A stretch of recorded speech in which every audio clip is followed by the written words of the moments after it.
Good evening, all. Welcome to LIDC 54. Our moderator tonight, Antonio Leeward. Mr. Antonio Leeward, affectionately known as Abernathy Leeward, is a distinguished retired civil servant who devoted 42 years of exemplary service to the Nevis Island administration. He began his professional journey as an agricultural science teacher at the Gingerland Secondary School, where he shaped young minds for 16 years before transitioning in 1998 to the role of Executive Director of the Culturama Secretariat within the Ministry of Tourism and Culture. He served in his influential position until his retirement in 2024.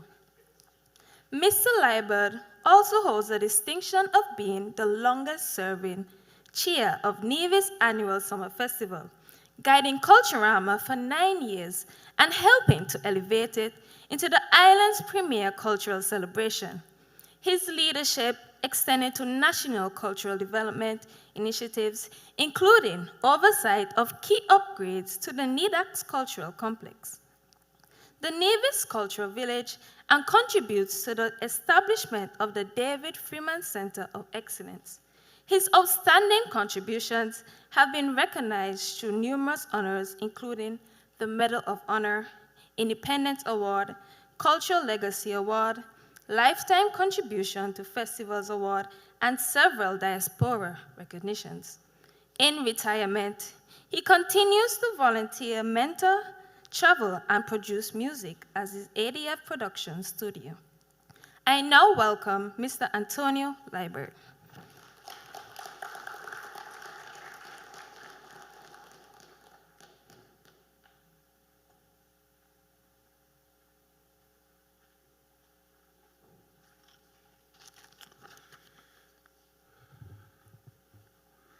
Good evening, ladies and gentlemen, debaters. Before we begin, there are some housekeeping matters that I wish to draw to your attention. Ladies and gentlemen, a gentle reminder that this is a formal debate. The arguments presented by the speakers are part of structured competitive discourse and are intended to explore different sides of the moot. Regardless of our personal views or feelings on the topic, we must bear in mind that the positions taken do not necessarily reflect the personal opinions or beliefs of the debaters themselves. Participants are assigned sides and are expected to argue accordingly. We therefore remind members of the audience that in keeping with the rules of the competition, all contributions should be directed to the moderator. Anyone engaging during this session is asked to respond respectfully to the arguments presented rather than addressing the debaters personally. Let us maintain the spirit of intellectual exchange and mutual respect that underpins this competition. So you are asked to follow the guidelines that were just outlined.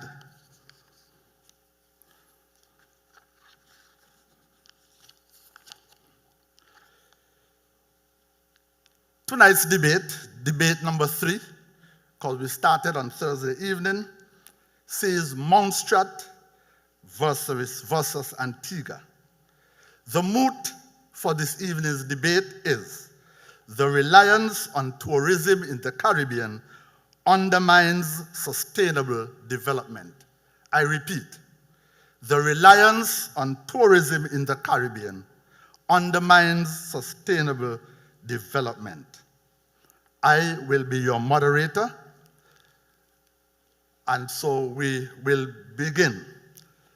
So welcome to the 54th Leeward Islands Debating Competition. Before we begin, I kindly ask that all mobile phones be placed on silent so that the debaters may present their arguments without interruption. Tonight's debate will follow the official procedures of the Leeward Islands debating competition. Each team consists of 2 speakers, a leader and a second speaker. I repeat the moot again. The reliance on tourism in the Caribbean undermines sustainable development. Now to the judging criteria. Tonight's debate will be judged based on the following criteria. Prepared speech, 100 points, broken down as follows. Soundness of points, 35 points. Logical development, 20 points. Audibility and clarity, 15 points. Posture and personality, 15 points. Command of material, 15 points. The rebuttals, they carry a maximum of 60 points, broken down as follows. Team coordination, 10 points. General analysis of debate, 14 points. Recall of points, 10 points. Ability to refute the points, 20 points. And spontaneity, 6 points. This gives a maximum total score of 160 points per team. The best speaker for the debate and the overall best speaker of the competition will be determined by 2 special judges. And now I introduce the teams. The proposition team, representing Montserrat, Team Montserrat. Speaker 1, leader of the proposition, Barrington Charles Myers. Charles Myers.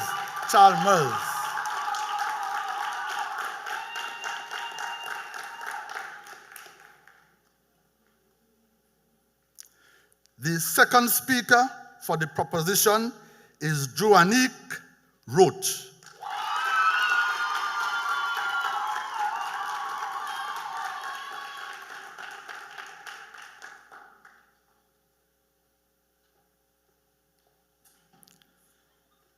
The opposition team, representing Antigua, leader of the opposition, Ruiz Tit.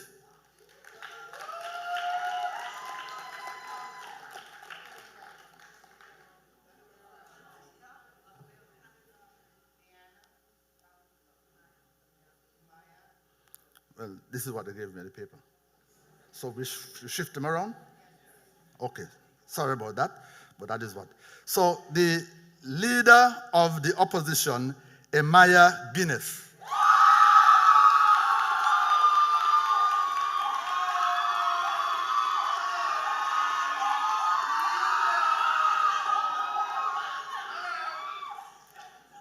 And the second speaker would be Miss Tit. Ruiz. Something wrong again?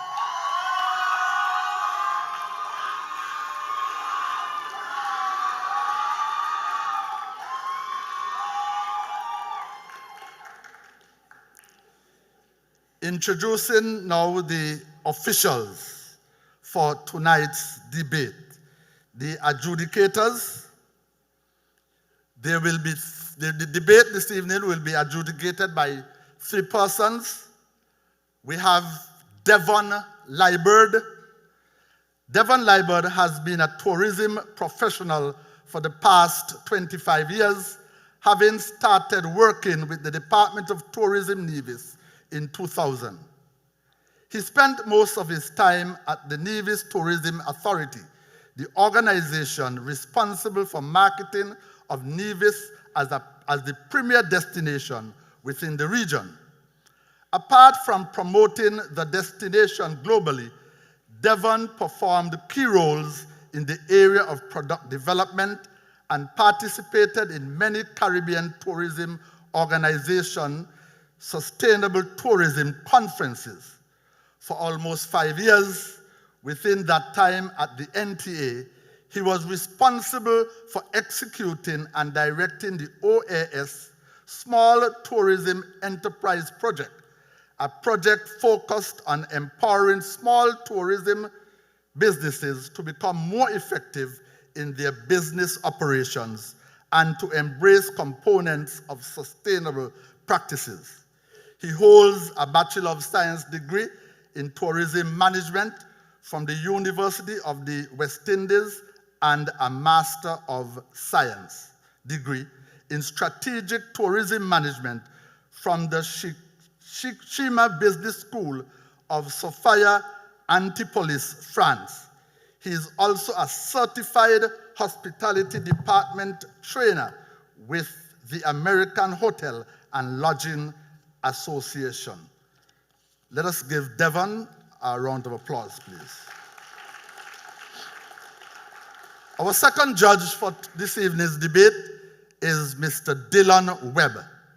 Dylan Webb is a structural engineer, architect, and sustainable design advocate dedicated to enhancing the built environment throughout innovative community-focused design. With a BSc in Civil Engineering from the University of the West Indies and a Master's in Environmental Design and Engineering from University College London, Dylan has spearheaded vital infrastructure projects and large-scale development across the Federation. Currently leading his own consultancy, he merges technical expertise with a deep commitment to environmental sustainability and effective project management. Beyond his professional career, Dylan is a devoted community leader at Legacy International, driven by a belief in the power of collective effort and excellence. Our second judge, Mr. Dylan Webb. Our third judge, Shelisa T. Glassford, is an accomplished hospitality and tourism professional who currently serves as Director of VIP and MICE services at the Nevis Tourism Authority. In this capacity, she designs exceptional experiences for dignitaries, luxury travelers, and international event partners while advancing strategic initiatives to position Nevis within the global meetings and incentives market. Her career spans senior leadership roles at renowned Park Hyatt properties in St. Kitts and Sydney, where she successfully managed front office operations, guest experience delivery, and large multicultural teams in high-performance luxury environments. Widely respected for her professionalism, emotional intelligence, and commitment to service excellence, she has played a meaningful role in enhancing destination reputation and operational standards. She holds academic qualifications in international hospitality and tourism management from leading global institutions. This evening, she brings her global perspective, sound judgment, and meticulous attention to detail to her role as an adjudicator in the Leeward Islands debating competition. Ms. Shelisa Glassford.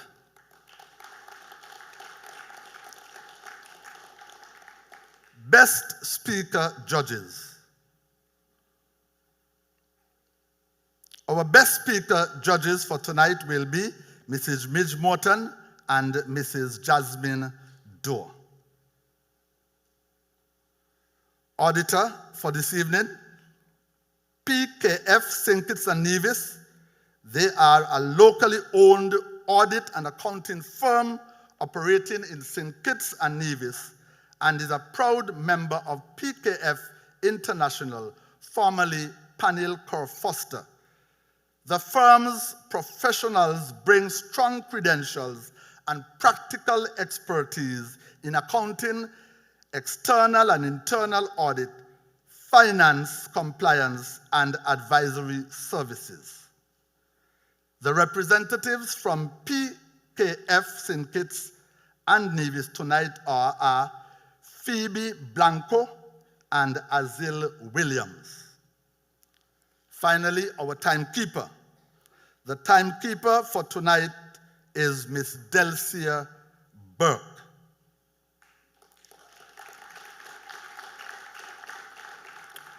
And there's a special note, a special welcome to viewers and listeners to Caribbean Broadcasting Network, CBN Radio 90.9 FM, CBN Television Channel 101, on Flow TV and live online via www.cbnvirginislands.com.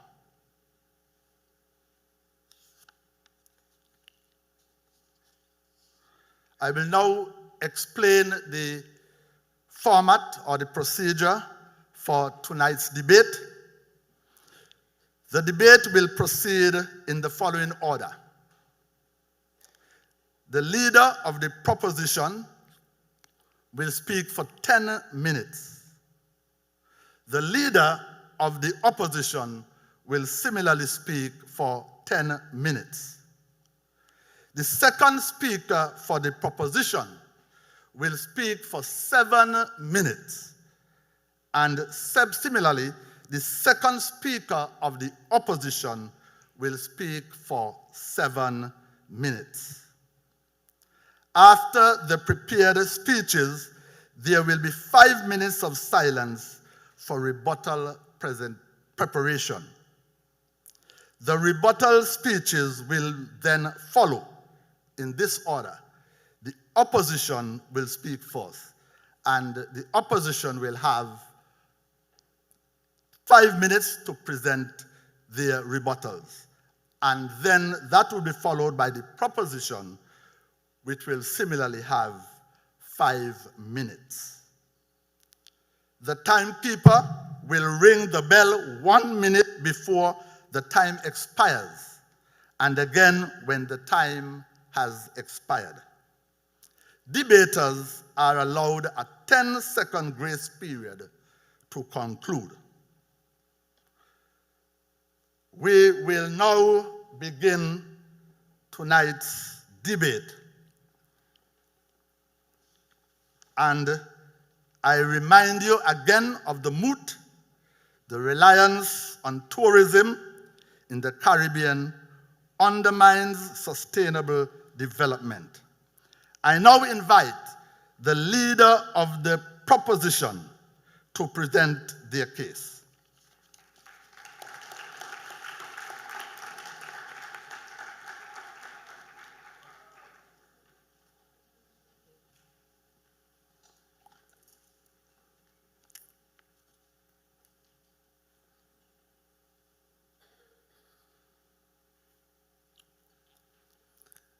Captain, the ship is sinking. Captain, these seas are rough. Oh yes, these are not merely the lyrics of the grandfather of Calypso, Gypsy. They are a haunting prophecy for our modern Caribbean reality. I stand before you today having inherited a lyrical pedigree that demands I speak truth to power. Mr. Moderator, judges, audience, and my esteemed opponents, the Montserrat debating team welcomes you to a journey of critical reflection. Tonight's moot posits that the Caribbean's reliance on tourism undermines sustainable development. In this theater of argument, the aforementioned ship is a luxury liner named tourism. It is painted in bright, tropical hues, promising prosperity. Yet, it sails to increasingly turbulent waters. We see agriculture, we see the renewable energy, We see the information technology,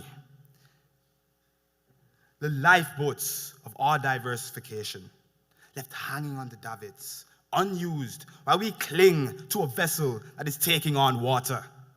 Shall we stay on the ship and perish slowly, or shall we chart a new course? Categorically, and with the weight of our future in mind, we affirm the moot. The reliance on tourism in the Caribbean region undermines sustainable development. To ensure we are not drifting in a sea of ambiguity, let us consult our definitions. The Caribbean, as defined by CARICOM, is not just a geographic coordinate, but a fraternity of states linked by shared economic and cultural ties. To undermine, according to Merriam-Webster, and I quote, is to weaken secretly or at the base, end quote. Economist Michael Todaro defines development as, and I quote, a multidimensional process involving changes in social structures, institutions, and attitudes, as well as economic growth, reduction of inequality, and the eradication of poverty, end quote. Most critically, we look to the World Commission on Environment and Development, which defines sustainable development as, and I quote, development that meets the needs of the present without compromising the ability of future generations to meet their own needs, end quote. Mr. Moderator, having laid these definitions bare, we must realize that we are not just debating words, we are debating the survival of our civilization. When we synthesize these truths, the moot transforms from a simple sentence into a profound indictment. The secret is out, Mr. Moderator. The base is crumbling.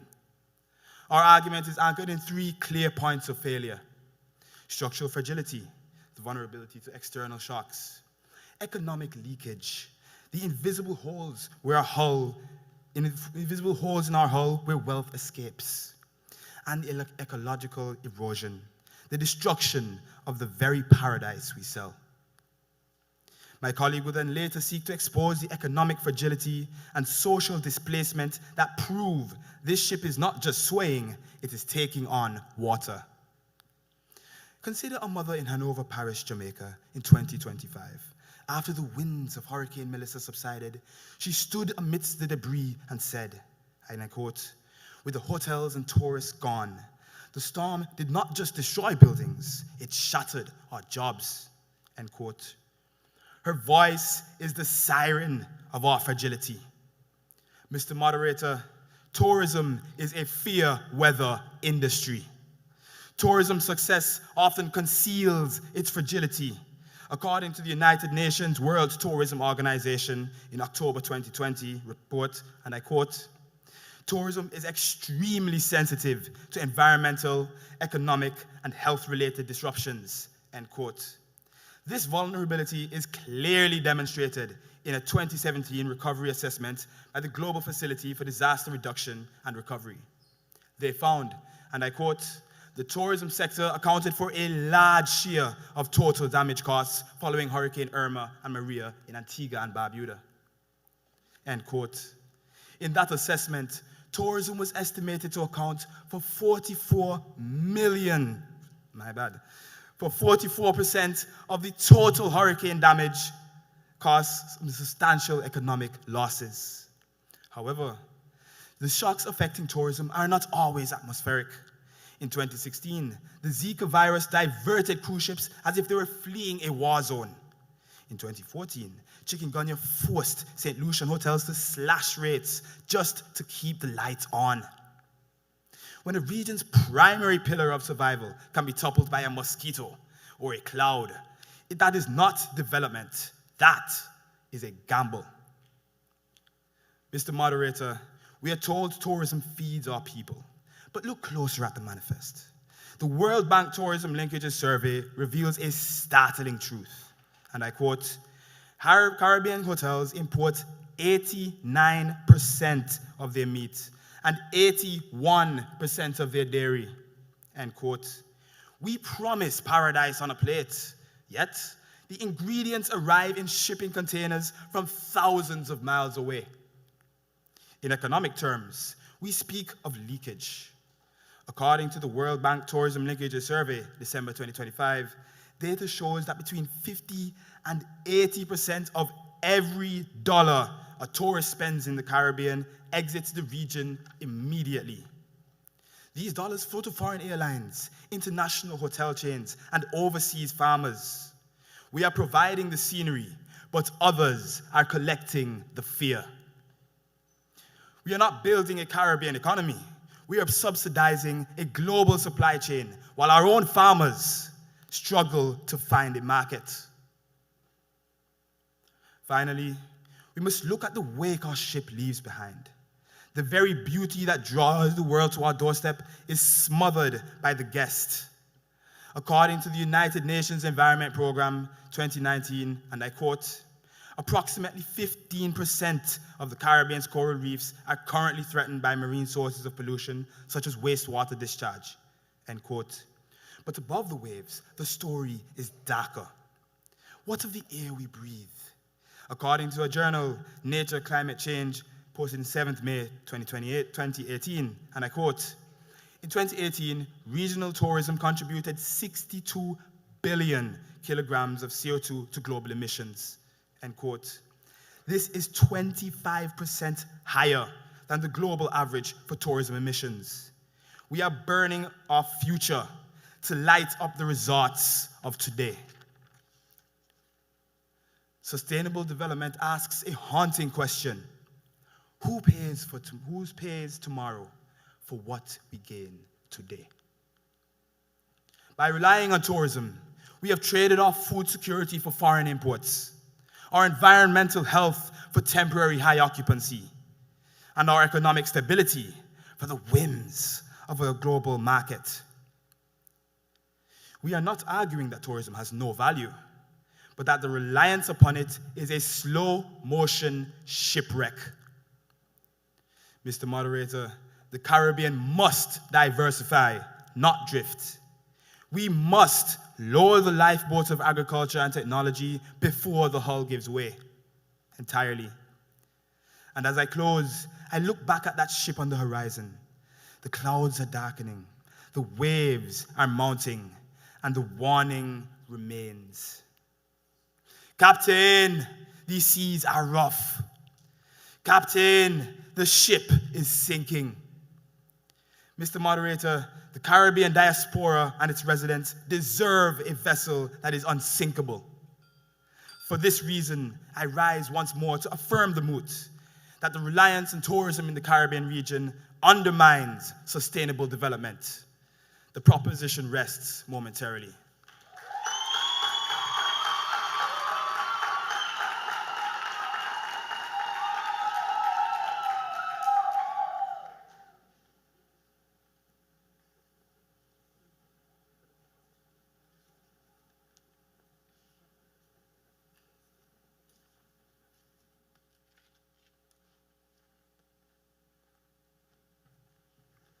Thank you. And so the proposition, the leader of the proposition spoke for a total of 9 minutes and 13 seconds.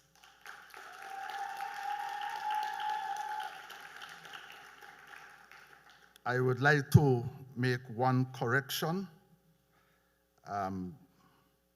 What was presented to me was that the maximum total score of 160 points per team is not the true reflection of the total points.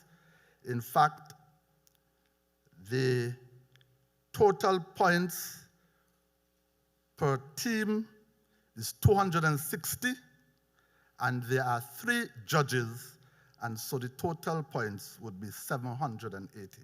I just needed to make that, per team that is. I just needed to make that correction that was sent to me.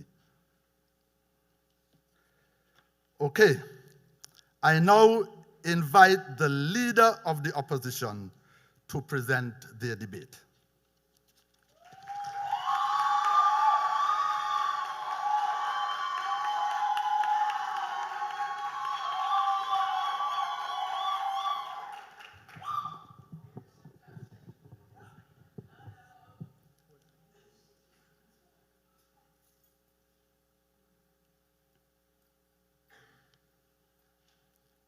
cannot build a sustainable future by starving the very systems that keep our people alive. Honorable Mia Amor Motley, Prime Minister of Barbados. These words capture the central flaw in today's motion. You cannot fix tomorrow by bankrupting today. Moderator, esteemed judges, my worthy opponents, and members of the audience, good evening. My colleague and I stand firmly in opposition to the motion that reliance on tourism in the Caribbean undermines sustainable development.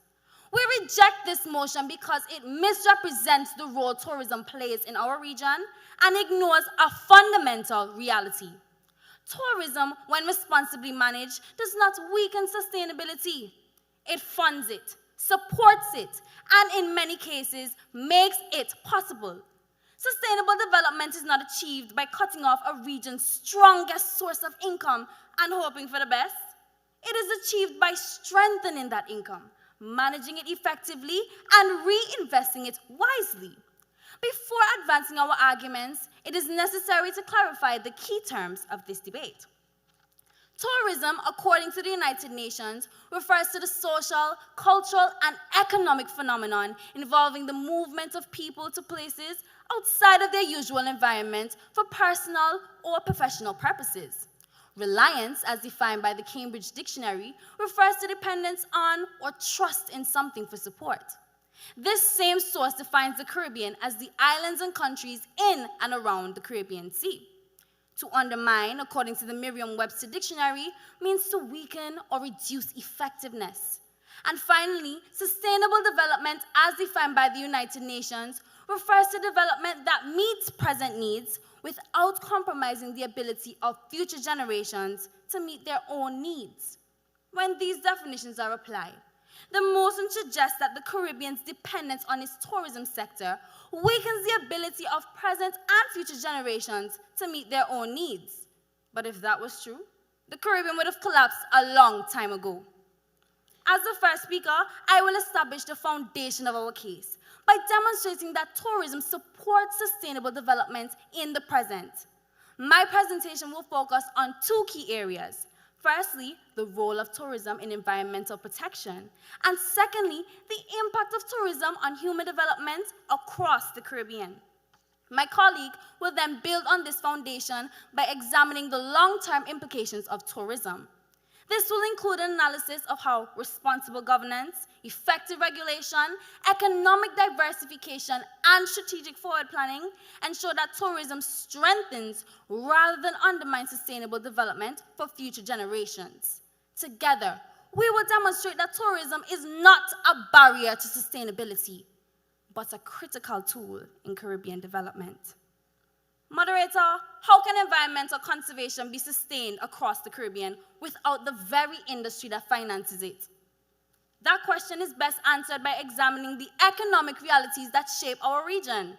Tourists come to the Caribbean for what we already possess. From Antigua's 365 beaches to Dominica's 365 rivers, Montserrat's volcanic landscape, and St. Kitts' fertile soil, Caribbean nations share one common reality. Our environment sustains tourism, and tourism sustains our environment. Without reefs and beaches, what would become of our beachfront resorts? Without forests and rivers, would our national parks even exist? Caribbean small island states operate with limited industrial capacity and narrow tax bases, making environmental conservation financially dependent on externally generated revenue. This revenue is generated through conservation fees, hotel levies, cruise passenger taxes, and ecotourism permits, which are directly allocated to environmental management. According to a 2021 annual report by the Tourism Enhancement Fund in Jamaica, the fund generated over $38 million in 2021, contributing directly to environmental maintenance and sustainability projects. The report even went on to state, and I quote, "The TEF acts as the financial fuel for Jamaica's core tourism offerings, channeling billions of dollars into projects that protect the island's fragile ecosystems," end quote. Without tourism-generated revenue, many Caribbean states would lack the resources necessary to protect their environments. A 2025 report by the International Union for Conservation of Nature, the world's leading authority on biodiversity conservation, explicitly stated, and I quote, tourism revenues can be reinvested to fund biodiversity protection, promote local stewardship of ecosystems, and strengthen the resilience of both natural and human communities. The relationship between tourism and conservation is direct and unavoidable. No tourists means no fees. No fees means no enforcement. No enforcement means no protection. Moderator, tourism does not undermine environmental conservation in the Caribbean. It provides the financial foundation that sustains it. However, funding alone does not guarantee protection. Management does. Where environmental harm occurs in the Caribbean, it is not caused by tourism itself, but by weak governance and ineffective regulation. Tourism, like any economic activity, places pressure on natural resources. However, pressure does not automatically result in environmental harm. Where tourism is effectively regulated through environmental impact assessments and development controls, it actively incentivizes conservation. Where regulations are enforced, ecosystems endure. Where regulation fails, environmental harm follows regardless of the industry involved. The determining factor, therefore, is not tourism, but management. Finally, moderator, sustainable development is incomplete if it ignores people. What is growth if it does not uplift lives? What is development if it does not improve education, health, and opportunity? Tourism strengthens sustainable development in the Caribbean by advancing human development and reinforcing economic resilience. But tourism is not merely about hotels and beaches. It is about our people, their skills, dignity, and future. In an article written by the Caribbean Public Health Agency in 2023, entitled Caribbean Tourism and Health, it stated, and I quote, sustainable tourism is essential for promoting economic development, poverty eradication, and improvement of quality of life in small islands, end quote. Tourism revenue directly supports education, healthcare, training programs, and social services. Scholarships funded by hotel levies in vocational management, training, and technical skills expand the opportunity for Caribbean youth, promoting upward mobility and transferable skills beyond the tourism sector. Additionally, tourism supports community well-being. Revenue from the sector supports improved public health initiatives and healthcare access, contributing directly to increased life expectancy and improved standards of living. These outcomes align directly with the United Nations Human Development Index, which measures development through income, education, and life expectancy. And tourism positively influences all three by raising income through employment, supporting education through training and funding, and improving health outcomes through better resource public services. But tourism also preserves our cultural heritage. Caribbean music, cuisines, and festivals are not erased by tourism. They are valued and sustained. Tourism provides both the incentive and the funding, preserving our cultural identity, fostering social cohesion, confidence, and national identity, all essential components of human development. Moderator, an economy without people is meaningless. And development without humans at its center, it is unsustainable. As I conclude, let us return to the motion before us. Reliance on tourism in the Caribbean undermines sustainable development. Moderator, we have demonstrated the opposite. Reliance on tourism finances environmental conservation. It supports sustainable development by providing resources, institutions, and employment needed to strengthen economic resilience and human development. To suggest that the Caribbean should move away from tourism without a viable alternative, it is not sustainable. It is economic self-sabotage. Moderator, allow me to share a simple question with my opponents. If not tourism, then what? My worthy opponents, the government of Montserrat, in its 2022 tourism strategy, found the answer, stating, and I quote, tourism is recognized as one of the only sectors that can provide sustainable livelihoods for the people of Montserrat, end quote. The opposition rests.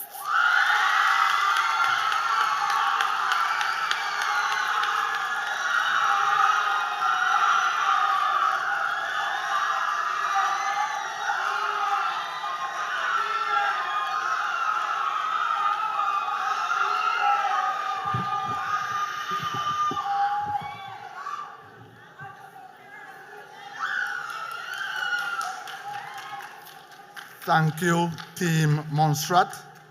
And they presented the leader of the opposition presented their argument in 9 minutes and 55 seconds.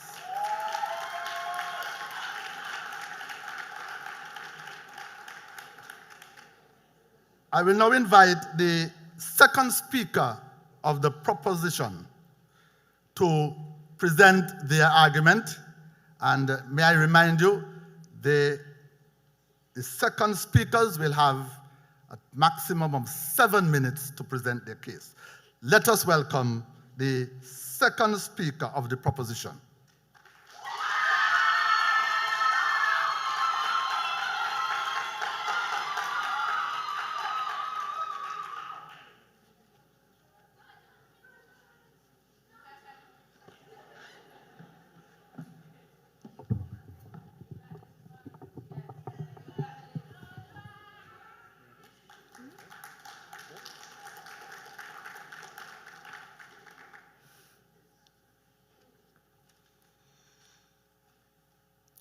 Mr. Moderator, if tomorrow the planes stop landing in the Caribbean, how long would our economies survive? 1 month? 1 week? 1 day? Moderator, if your entire development model vanishes the moment a traveler cancels their flights, you do not have an economy, you have a dependency. As the second speaker for the proposition, my duty is to strip away the gold leaf from this luxury liner and reveal the structural rot beneath. My colleague has shown you the environmental toll, the vulnerability of external shocks and economic leakages. I am here to expose the economic fragility and the social displacement that proves the ship is not just swaying, it is taking on water. Our opponents call tourism the lifeblood of the region. But moderator, what happens when that blood stops flowing? Let us look at the manifest. A 2023 World Bank report titled Tourism in the Caribbean found that, and I quote, 8 of the most tourism-dependent countries in the planet are right here in our Caribbean fraternity. In Antigua and Barbuda, tourism accounts for a staggering 87% of GDP, end quote. Mr. Moderator, the Organization of Economic Cooperation and Development, OECD, in the 2024 Caribbean Development Dynamics Report warns, and I quote, tourism-dependent economies in the Caribbean remain particularly exposed to global economic cycles and external disruptions, end quote. Mr. Moderator, exposed is a polite word for defenseless. That vulnerability became a nightmare during the COVID-19 pandemic. According to the World Travel and Tourism Council, our region lost $33 billion in tourism GDP almost overnight. Flights stopped, hotels closed, the lifeblood clotted. One virus and the whole civilization stalled. That is not resilience. Mr. Moderator, we sail in Hurricane Alley. Our economic engine, the airports, the ports, the resorts, is built on the very shoreline the sea is reclaiming. When Hurricane Dorian struck the Bahamas in 2019, the International Development Bank, IDB, estimated damages at $3.4 billion, more than a quarter of the nation's GDP. The report was clear, and I quote, the economic shock was unprecedented in scale to the size of the Bahamian economy, end quote. But here is the bitter irony. The very industry we cling to is fueling the storms that sink us. The Intergovernmental Panel on Climate Change, IPCC 2020, identifies aviation and tourism transport as significant contributors to global emissions. We are bringing in tourists on the same planes that are heating the waters and intensifying the hurricanes that will eventually wash our shores away. That is not sustainable development. That is denial. Finally, Mr. Moderator, sustainable development is about the dignity of the people on the shore. And then there's psychological cost. There is nothing quite like being told by someone in your own home country, "Excuse me, this area is for guests only." Guests? Mr. Moderator, I was born here. My ancestors' sweat is in this salt here. When a development model makes a citizen feel like a trespasser in their own home, it has failed Michael Todaro's test of development. It has failed to change the social structures and attitudes. Mr. Moderator, we cannot build a sustainable house on sand, especially when the waves are crashing at the door. By tethering our destiny to a volatile, externally driven industry, we aren't building a future. We are surviving on borrowed time. So I ask the opposition again, if tourism is stable, why does one virus collapse it? Mr. Moderator, if it is sustainable, why does one hurricane bankrupt us? You do not call a ship seaworthy if it disappears the moment the sky turns gray. As I return to my seat, I hear the echo of our grandfather Calypso Gypsy once more. The warning is louder now. The water is at our knees. Captain, this ship is sinking. Captain, the seas are rough. Mr. Moderator, we do not have to sink with it. We must change the course. We must diversify. We must reclaim our shores. The proposition firmly maintains that the Caribbean's reliance on tourism as its primary economic driver is not sustainable development. It is dependency. And dependency is not destiny. Case closed.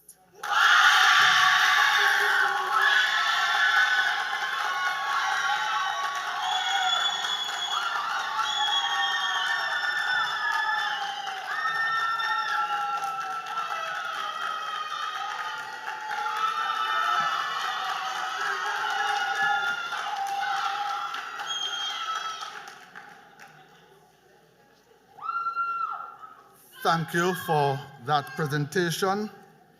And the second speaker for the proposition presented the argument in 6 minutes and 53 seconds.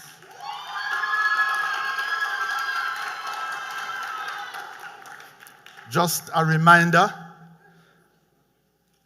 there is talking that is coming through on the live stream, on the speaker system, while the debaters are debating, so you are asked to kindly remain quiet and give the debaters a chance to present their argument. Okay, we are moving along, and I will now invite the second speaker of the opposition to present the argument.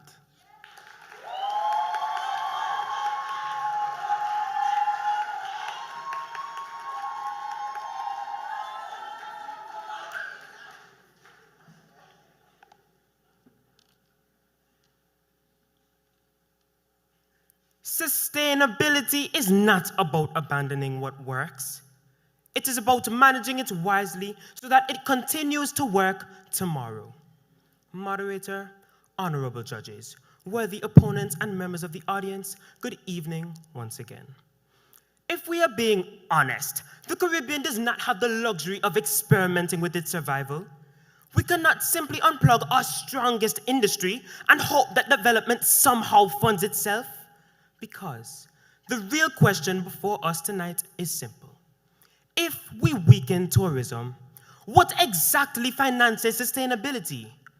My colleague has already demonstrated how reliance on tourism protects our environment and supports human development in the present. My responsibility, therefore, is to address the broader structural question: how reliance on tourism sustains our economies and secures our future. I will show three things. First, that tourism provides the economic stability upon which sustainable development depends. Second, that responsible management ensures this revenue is reinvested wisely. And third, that diversification and forward planning protect Caribbean states from future shocks. Let us begin with the economic reality. Sustainable development sounds inspiring in theory, but it requires funding in practice. For many Caribbean states, tourism provides that revenue. It supports employment across hospitality, agriculture, construction, transportation, entertainment, and small businesses. When tourism thrives, families earn. When families earn, governments collect taxes. And when governments collect taxes, they can invest in national development. Without economic stability, sustainability becomes nothing more than a slogan. And after all, how can a country protect the future if it cannot sustain its present? The evidence is clear. According to the World Travel and Tourism Council in 2023, tourism contributed approximately 2.75 million jobs, accounting for over 15% of employment in the Caribbean. In Anguilla, tourism contributed to 51% of employment, with hotels and restaurants accounting for 27% of GDP. Moderator, an unstable economy cannot support sustainable development. Tourism provides the financial foundation that makes development possible. But generating revenue is only the first step. What matters is how that revenue is used.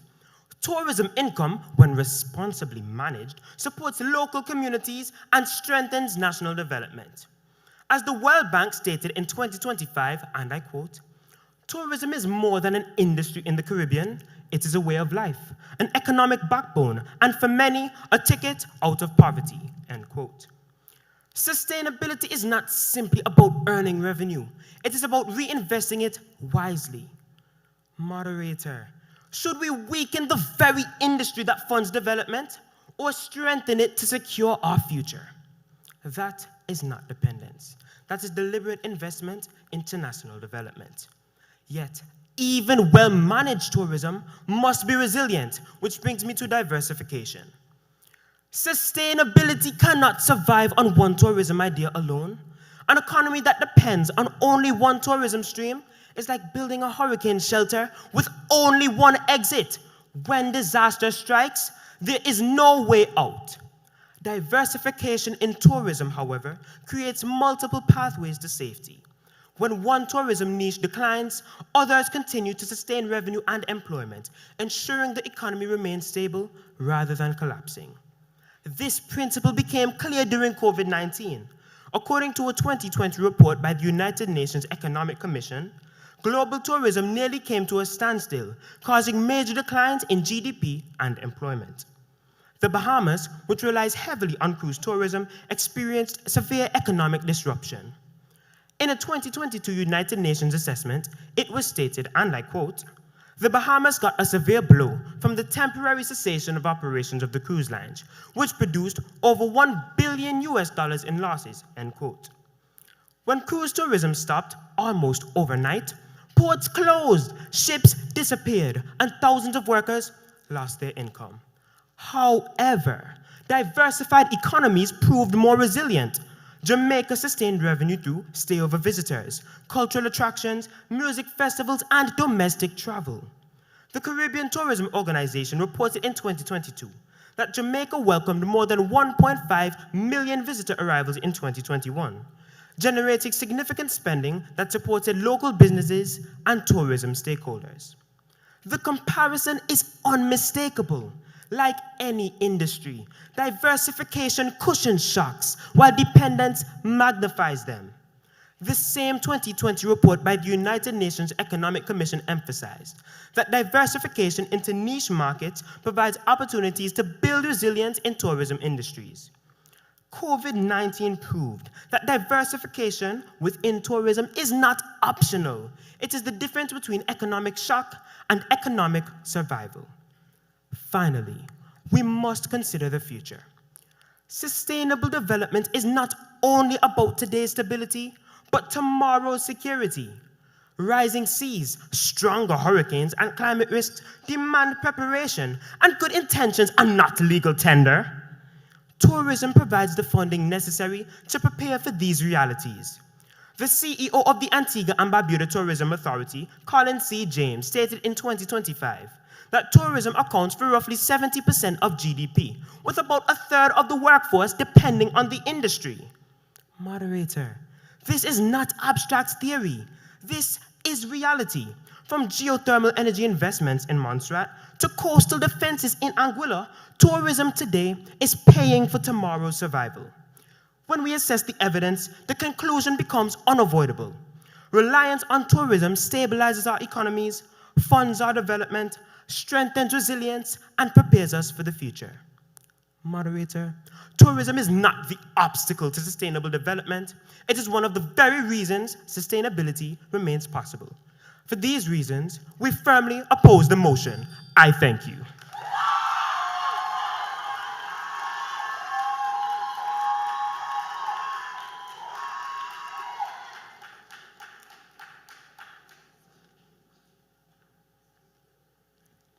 Thank you.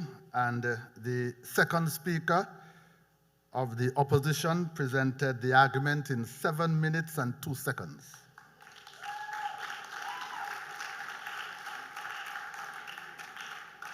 You have heard the prepared speeches, and we will now go into the rebuttals.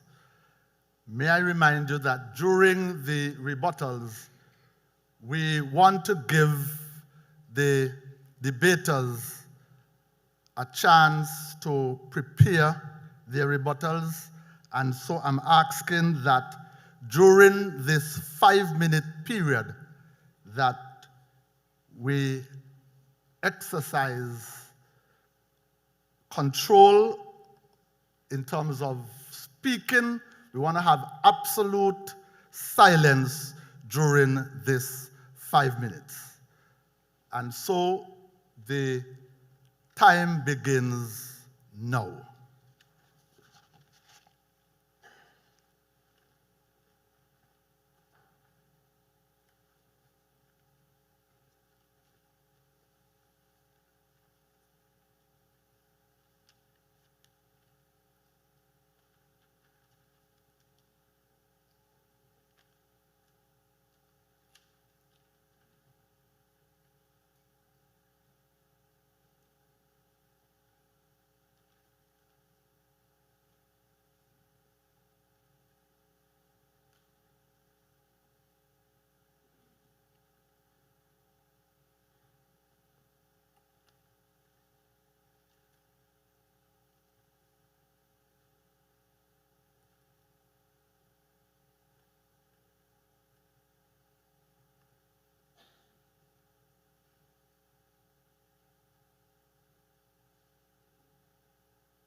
Thank you. I made one observation during the 5 minutes. There was a phone somewhere in the audience that was sounding an alarm.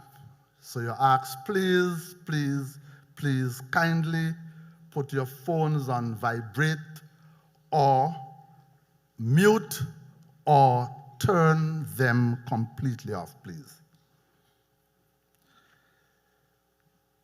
The rebuttal speeches will now follow, and we will begin with the opposition, which would then be followed by the proposition. During the rebuttals, each speaker would have a maximum of 5 minutes to make their presentations. The timekeeper will ring the bell 1 minute before the time expires, and again when the time has expired. Debaters are allowed a 10-second grace period to conclude.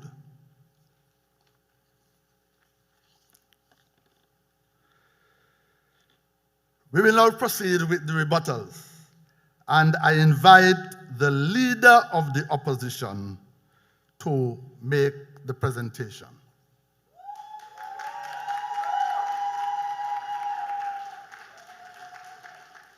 Excuse me, before she begins, I must make an apology.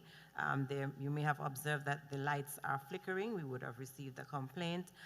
This is a technical issue beyond our control. This is a digital system, and unfortunately the signal seems to be dropping, and that is what is causing the flickering. So we just wish to reassure you that we're working to ensure that that issue ceases. Sorry.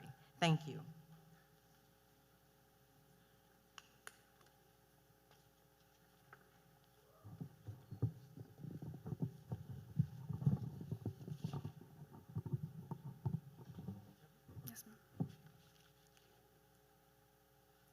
Moderator, esteemed judges, my worthy opponents, and members of the listening and viewing audience, good evening once again.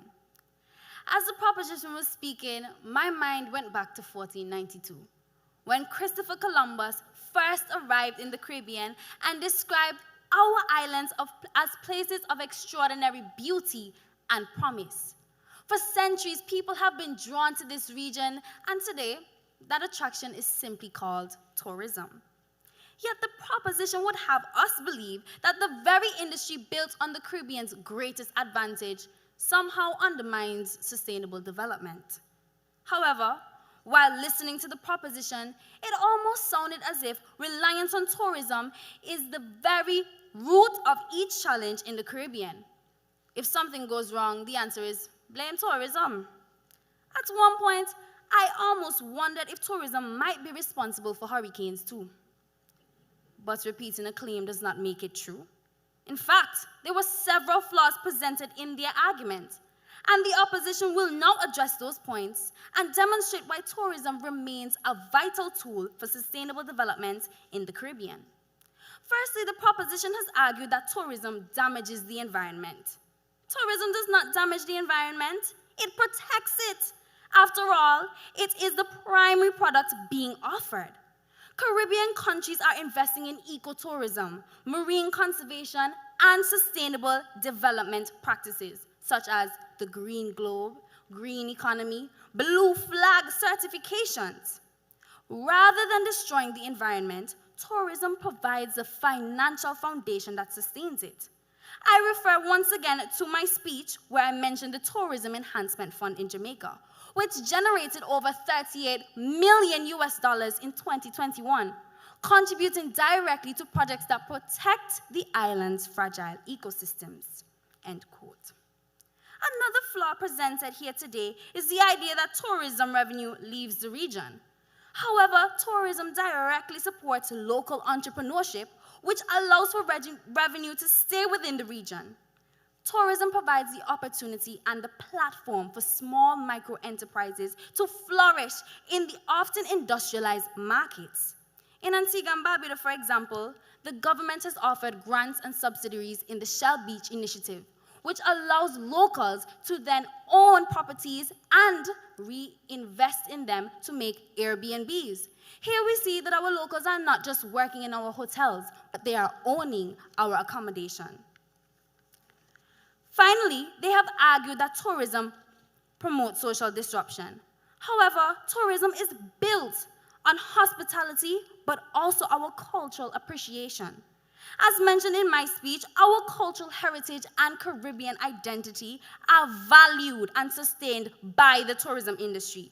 Further, tourism provides the opportunity and platform for our people to be supported and uplifted in the eyes of the international public.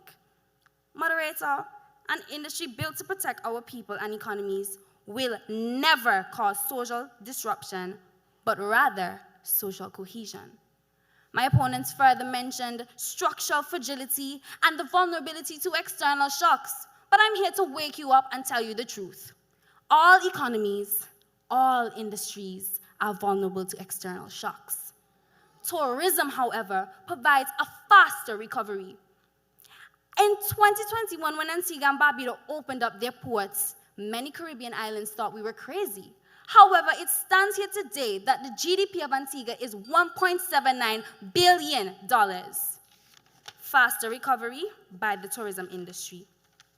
Moderator, the proposition says we should not rely on tourism, but they left us with one unanswered question. If not tourism, what next? What replaces jobs, the income, and the opportunities it creates? Until they can answer that, their argument remains incomplete.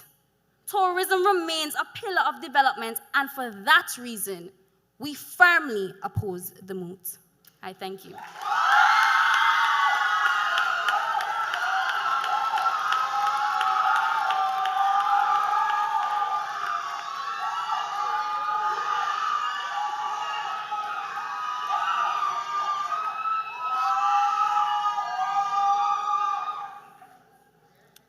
Thank you, Leader of the Opposition. She presented her argument in a time of 4 minutes and 35 seconds.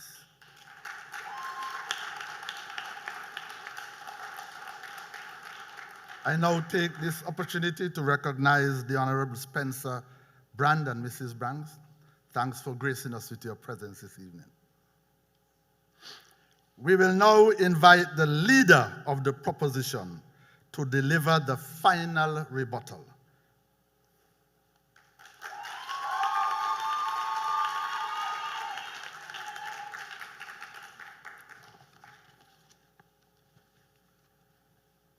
Moderator, judges, my esteemed opponents, we hope all is well with you, as this is certainly not the case for the proposition, as we are unconvinced and underwhelmed. The opposition's case today attempts to portray tourism as being automatically compatible with sustainable development, but that argument is built on several clear fallacies. Follow me as we examine the claims made and dismantle the ideology being presented. In this rebuttal, we will demonstrate that the opposition's examples are exceptions, not the rule, and that dependence on tourism ultimately undermines sustainable development. First, the opposition leader created a straw man, responding as if we argued that tourism should not exist at all. This is not our position. Our argument is that over-reliance on tourism as the backbone of development undermines sustainability, and the evidence clearly shows that it often does. The opposition leader argued that tourism is the core source of financing. However, how can a core source of financing relieve 80% of its profits abroad? Not according to me, but according to the World Bank Linkages Survey, December 2025. The leader stated that the environment supports tourism, and tourism supports the environment. But I ask, do the tourists support the environment? Do the jets that still run on gas support the environment? Do the cruise ships support the environment? Could it be the litter? The consumption of natural resources? Ecotourism does not account for visitors or their transportation. It, in fact, often is just an excuse for governments to plant a blue flag in the sand just to attract more visitors. The second speaker mentions COVID-19, and then supports the proposition with his claims. Niche cases should not be used as a representation of the majority. The second speaker also stated that 51% employment in Anguilla is thanks to tourism. While tourism may create jobs, sustainable development requires stable, resilient economies, not seasonal employment. That disappears the moment a crisis strikes. In closing, the opposition has not disproved the motion.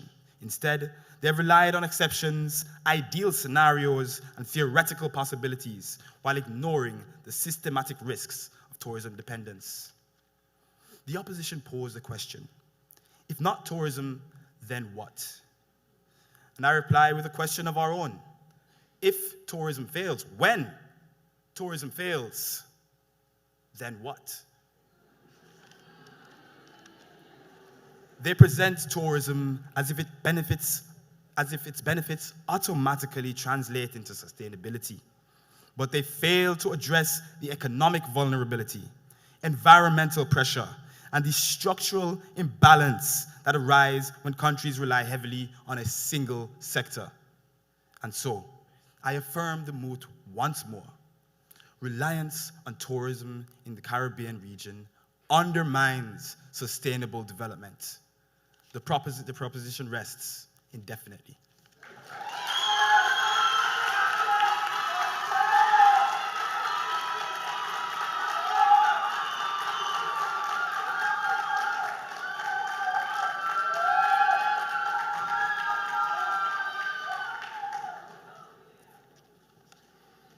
Thank you. And the leader of the proposition delivered his rebuttal in a time of 3 minutes and 45 seconds.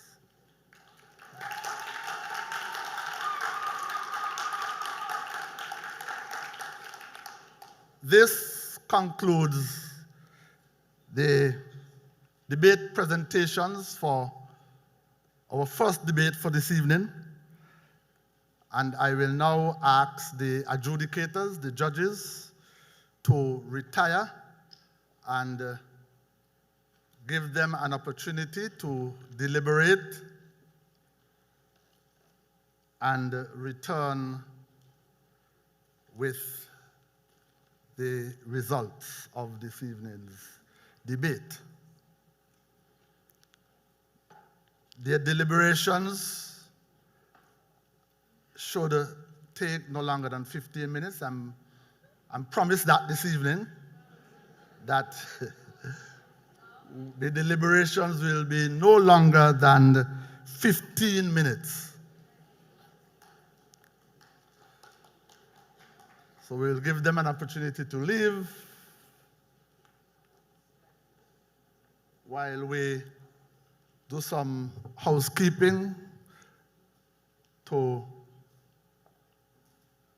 move into the audience engagement part of this evening's debate.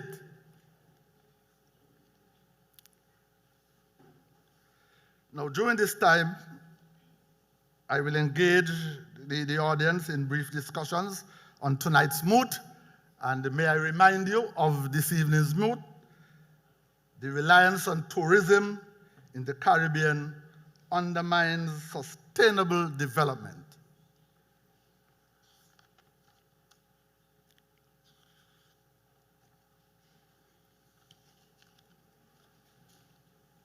And so,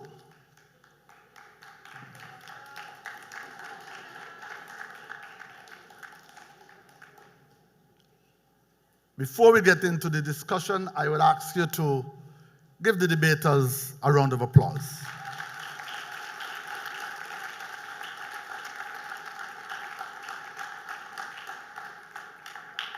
Right away, I see a young man. I'm very proud of this young man. This is the third evening that he is engaging us at the Leeward Islands debating competition. I think that we have a star in the making. The microphone?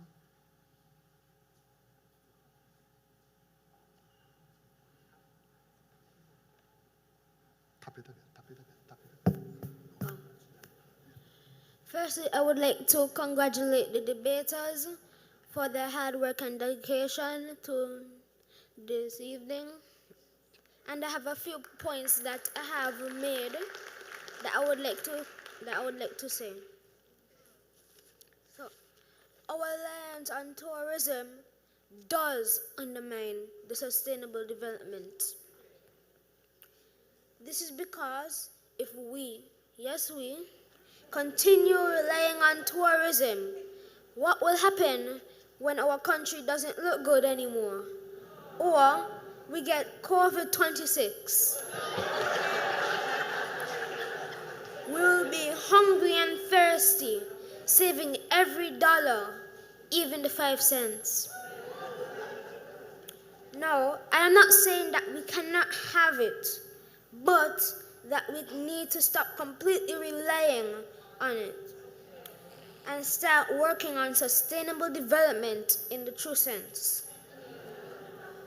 The opposition, Antigua, was speaking like they did not already state the meaning of the terms reliance and undermine. In the beginning, in the housekeeping, I asked that we do not address the debaters. So let us please try and refrain from doing that this evening.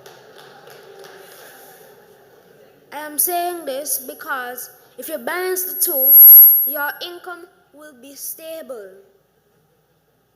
But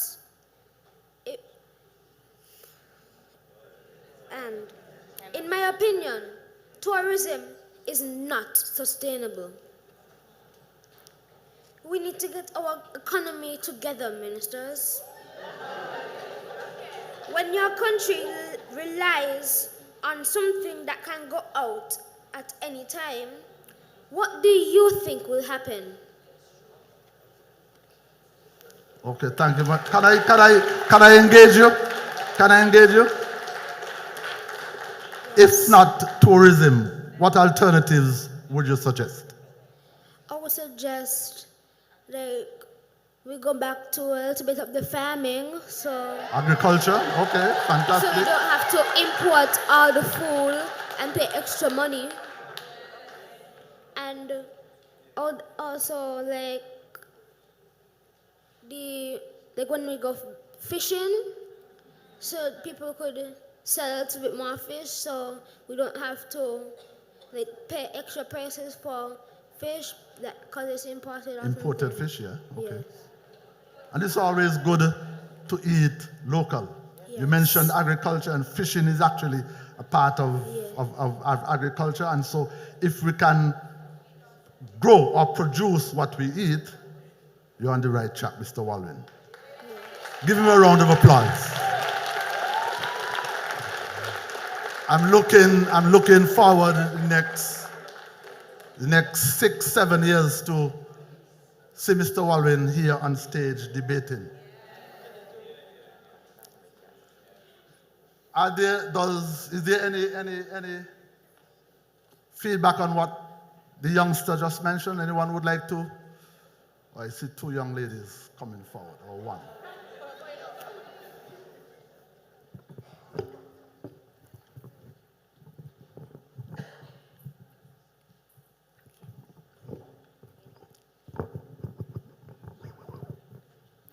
Okay, good evening. So about what Jonathan just said, firstly, I think, first of all, good job to all the debaters. This evening's debate was very enjoyable for me, and I really liked it. Now, one thing I noticed is that both sides did raise the question of what alternatives beyond tourism, but they didn't necessarily give examples. So going off of what Jonathan said, I think we could look at the blue economy. I believe our EEZs, I think that's exclusive economic zones, are about 28 times the size of our country's landmass. And the EEZ is basically the marine resources, the water we have under our control. So I think that is something we could look into. Marine power, resources, aquaculture, all of that is something we could look at. There's also the matter of the orange economy. Beautiful. However, the issue is, for example, Rihanna. You know, Rihanna was from Barbados, but she is based in the US. So there is the matter of brain drain. So I think that is something to be considered. And I think we could also look at the green economy. And then one other thing I noticed while listening is no one really spoke to cultural commodification. I know they mentioned that, you know, they come for our culture, but the issue is they don't come for our authentic culture. They come for what they see on TV and shows, not what it really means. So then we adjust to suit their expectations. So then that degrades our cultural integrity. Thank you. I rather like that point that she mentioned about the orange economy. Being someone that comes from a cultural background, I think that the orange economy is one of the areas that we need to exploit, we need to develop it, we need to promote our local artisans, our regional artisans, so that we can attract persons from outside of the Caribbean region to come to St. Kitts, Nevis, Antigua, wherever, and experience our culture, so to speak. The St. Kitts Music Festival is doing an excellent job at that right now. They are the number of persons coming to the St. Kitts Music Festival, and even Sugar Mass, because we recognize that the recently concluded Sugar Mass, the economic impact rose from, I think, 21 point something percent. The GDP in terms rose from 21% to, I think, 29%. It means that Sugar Mass was able to inject a substantial amount of finances into the economy. So this is another area that we need to focus on. So thank you for raising that point. Any other interactions? I see the PS Tourism. Don't know if you have any thoughts that you'd like to share. Oh, there's someone coming. Good evening, everyone. Good evening. Congratulations to the debaters. As a tourist right now, thank you. Welcome to the Queen of the Caribbean. Thank you. I'm having a very good time. Nevis is nice. Do come back soon. Yeah, definitely. Over the past few days, Nevis has been a very good experience. And as you know, you're traveling, you have to pay for your hotel stay, you have to pay for your food, you have to pay for, experiences and things like that. And that money does not just disappear, I hope.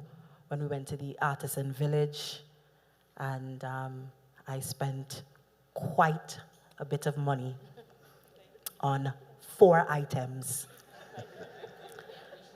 I know. I know she appreciated it too. I think one of the things what I'm trying to say is this. A lot of the times when we think about tourism, we think a different hue. We, maybe, not this one, maybe this one? And we look outside of ourselves when we talk about tourism, sustainable development, diversification. We look outside of ourselves. Having said that, I heard you talk about Sugar Mass. Sugar Mass is a carnival activity? Carnival activity over in St. Kitts. All right. Well, St. Kitts and Nevis National Carnival. So it's when? So you want me to come? It's actually the last carnival on the calendar and the first carnival on the calendar. All right. So you want me to spills come? over from December You want into me to come January. in December Yeah. for Sugar Mass? Yeah. Then you want me to save my money and go to Trinidad for Carnival? No, Hold on there. Hold on there. Follow me. So we're going to Trinidad for Carnival. Then in late January into February. Then I think Dominique Mass happens immediately after that. So you want me to go simultaneously with Trinidad. You see how y'all know? Simultaneously. You're proving my point. So you want me to go then to Dominica and then arrest because the summer festival is filled with activities. So you have the greatest summer festival in Antigua and Barbuda, followed by Anguilla Carnival that happens there's Culturama, Nevis Culturama Festival. The Caribbean's greatest summer line. Okay, greatest summer line. Caribbean's so you have the greatest summer summer life and Antigua have the greatest summer festival. What I'm trying to say is this, right? Is that we cannot ignore the fact that tourism really does keep the lights on. It keeps the water running most times. It keeps money in our pockets. It keeps economies going. I think the problem is that perhaps we have considered putting all of our eggs in one basket because if it works, you know? And I think that's why I believe some of the points that even the opposition spoke about maintenance and management of those funds. That's where the integrity of our governments come in. That's where the proper management systems come in. So that when we make the billions and millions of dollars that we can boast about, and that our GDP is this and whatever, that we are equally preparing for the times that whenever tourism does not work. And the truth is, when we had COVID-19, everybody was home. Everybody was home. Factory people were home. Nurses put up all kind of things. The bank people, they were working from home. Teachers, it was an exciting time in our lives. Teachers, it was wonderful. Online learning, blended learning approaches. Everybody was home.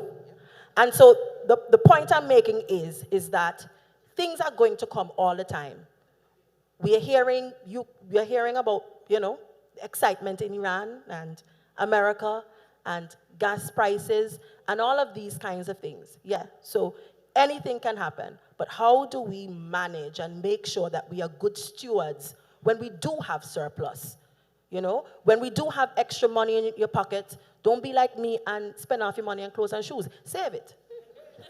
Same thing like our governments. When we do make the surplus, when we do have the added cash, we manage it, we save it, we prepare, we are strategic. And I think that's where we will find ourselves in a better, sustainable,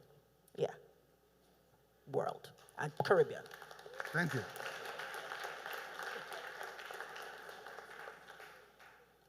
Okay, do we have anyone else that would like to make a contribution?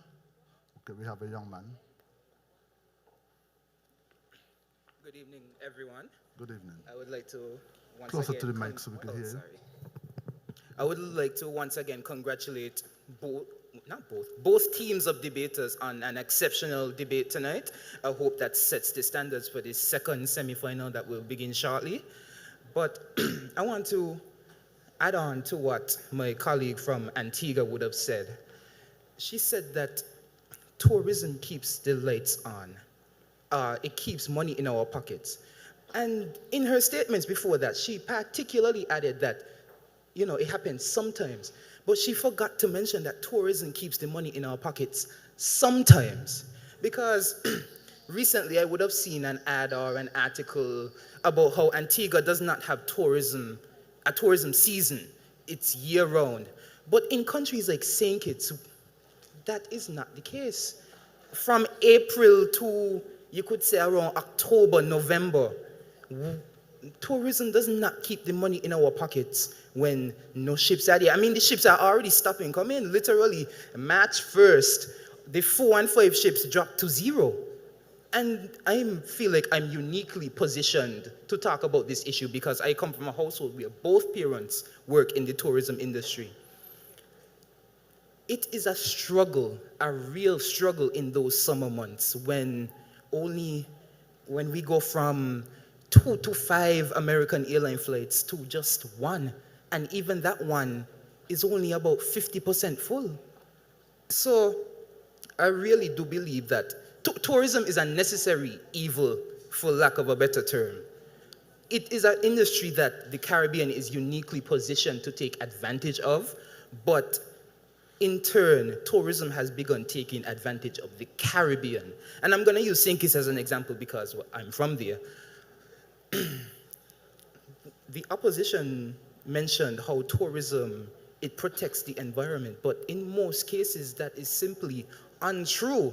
A few years ago, the current administration would have announced that they are building a Ritz-Carlton hotel in St. Kitts. But have we all forgotten where that hotel is being positioned? This site is going to destroy lots of mangroves and one of the natural salt ponds in the country. So, and that doesn't even begin to mention, where the Marriott is positioned that destroyed so many swamps and marshlands, where all the hotels, as a matter of fact, because of their position on the coast, that's where all of our coastal mangroves and so as a result, they were destroyed. And then also bringing up how our reefs on the southern Caribbean side are frequently destroyed when the cruise ships are anchored. Tourism, it is undeniably a critical source of income for the Caribbean. But the claim that it is sustainable, it helps in sustainable development is a bit flawed because, as I just outlined, it clearly does not. I'm not saying that it cannot be sustainably developed, but as it currently stands, that is not the case. Okay, so you are saying that tourism, it contributes to sustainable development, but there are some drawbacks. Major drawbacks. What are some of the things that can be done, we can move to assist, like in the slow periods that you speak about? In those slow periods, what can we do to pick up the pitfalls from tourism? Or to keep the monies, as you say, in the pockets of kittitions and divisions? I think it's as simple as just broadening to other, industries. So give us some of the industries. I mean, I know we are currently, focusing on agriculture, but here in Nevis, when they're developing a geothermal energy, why not, I'm sure that geothermal plant is going to produce more energy than Nevis needs, no offense. So why not export some of that energy? Even the wind, why not export some of that wind energy? Or even with the desalination plant, I don't know the logistics of it, but would it not be possible to export water to our neighbors like Antigua who also struggle with water problems? So, yeah. Very good point. Very good point. Okay. Anything else? No, I thought you had another question for me. Okay. Thank you very much. You're welcome. I would like to acknowledge the presence of our Deputy Premier, the Honorable Eric Rohan Evelyn, and also the Minister of Education, the Honorable Troy Youth and Leeward. Thanks for joining us this evening. It appears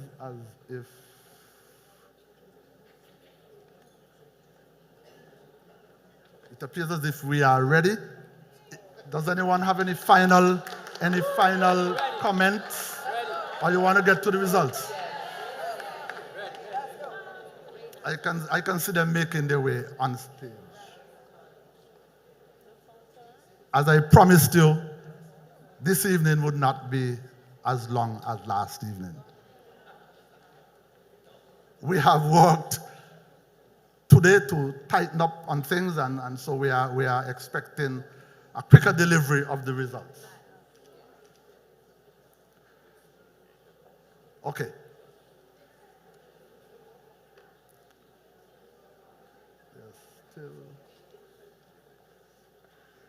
Okay. Let us try and have some further engagement until when they are finally ready for us.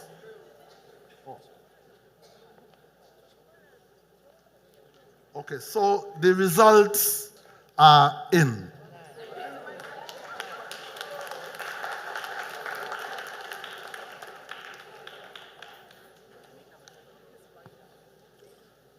And so I would now invite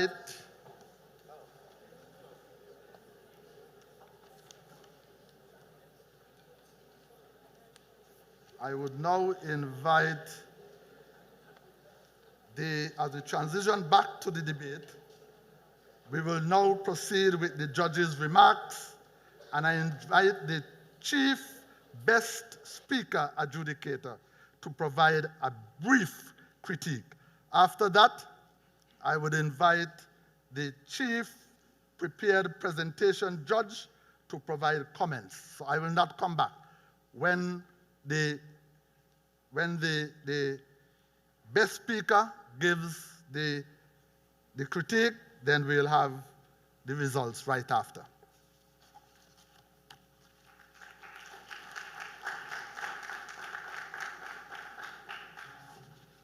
Good evening, listening and viewing audience, debaters and their teams, and well-wishers. I got the cue quite clearly from the moderator. You guys want me to be brief and to the point. And so I'm going to get right into it. As I usually start out every night, I want to thank the debaters for entertaining and educating us tonight. The moot, I thought, was well argued on both sides, whereas I could understand that with every moot, there is likely to be a stronger view. I thought both sides were quite convincing. In a few areas, there was some unfamiliarity with the script, and so there was not a lot of eye contact that took away from the delivery. That is something that needs to be worked on. I know it is a lot of work leading up to the competition, and I could understand why. Obviously, we're not robots, so there would be times when we would have to rely on our prepared scripts, but I saw an over-reliance tonight in many cases on the prepared scripts. In some cases, there were rushed deliveries. So there was not a lot of pause for emphasis. That is something that also needs to be worked on. Again, I understand that we are thinking that we have to present in a particular time frame. And so the pressure to present and get everything out there by a particular time can be overwhelming. But again, this goes back to your preparation. So there were times when some speakers chopped up their words, and so it made it difficult, certainly for us, to be persuaded by your arguments. So we need to work on audibility and clarity. Those are some of the areas that we saw room for improvement. Fluency, for the most part, I thought the speakers did a fair job with being fluent, and their body language, it's clear that they were passionate about the sides that they were presenting on. There was good voice modulation. And so all in all, I think it was fairly argued on both sides. Again, I want to remind you all that we are not judging on the rebuttals. And so we were restricted to just the prepared scripts. Now, for the moment you've all been waiting for, because I know you didn't come here to see me or hear me,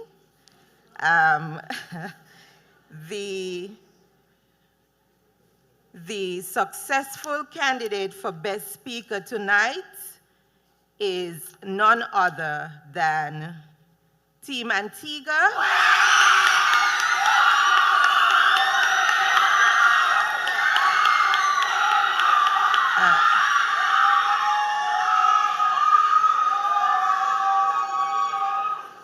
I didn't even say who it was. I simply said Team Antigua. All right, the leader of the opposition. Well done.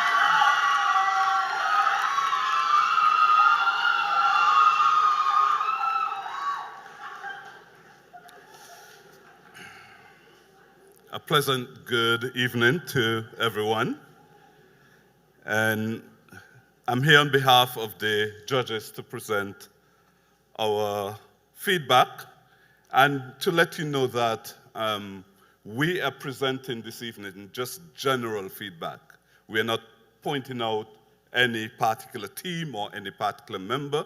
The presentation, the feedback would just be general feedbacks. So we found that the debate this evening was very well presented by all teams. The teams did a good job in preparing the content of this evening's debate. And we'd just like to congratulate both teams, congratulate their supporting teams, those who would have worked with them to present a sound argument on both cases. All teams presented good resources and cited the source of those resources that they would have referred to. The debaters used varied sources to define keywords and to summarize their presentation. We found that they just did not use the dictionary to define their keywords, but they use various sources.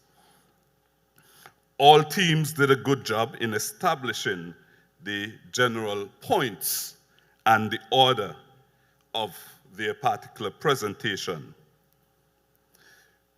We found that all the debaters were very good and very clear in their presentations this evening. There were some issues where there was a problem with some persons being tied to their paper, and we thought that having the speeches or the topics for a long period of time, persons could have been a bit more familiar with their presentations. The debaters generally were able to use a lot of relatable examples in establishing their points, and we thought that this was very good. As it relates to the rebuttal, we were very pleased with the efforts made in the rebuttals by both teams.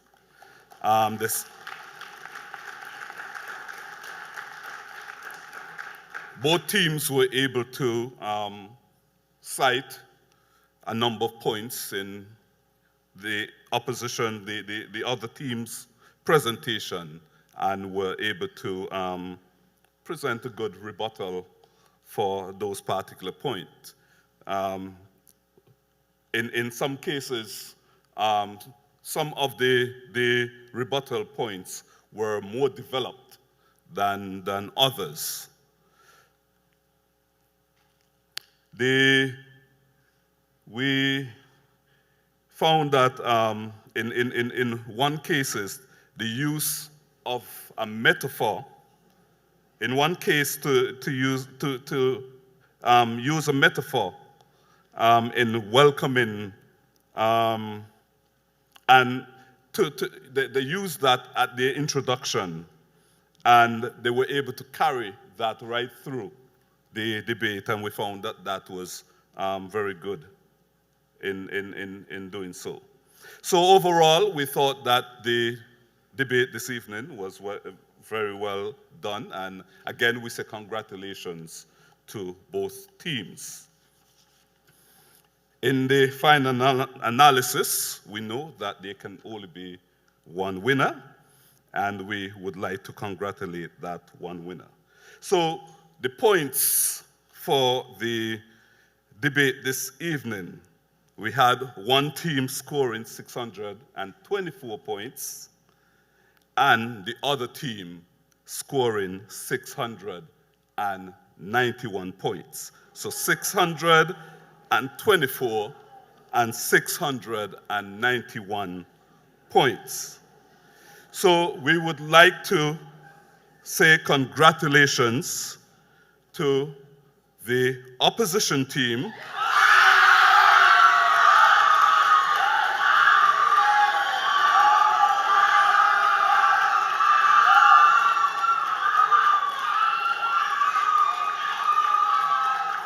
The Garrett team, the team from Wadadli, the team from Antigua for winning this evening's debate competition with 691 points.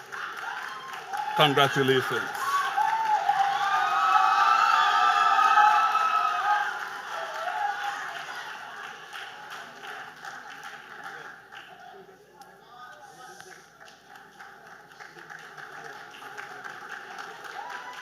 Okay, you have heard it.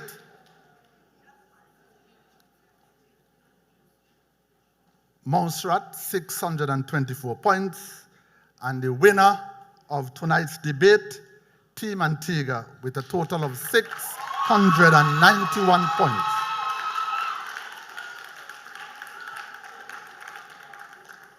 We would like to thank our adjudicators, special judges, auditor, timekeeper, and all members of the audience for supporting the Leeward Islands debating competition.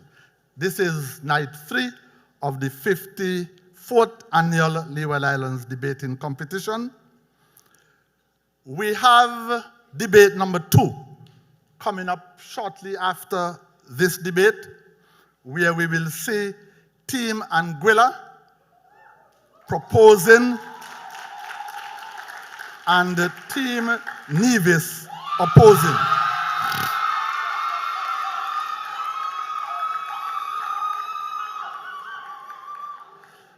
The moot that they will be discussing is regional integration should be prioritized over global alliances.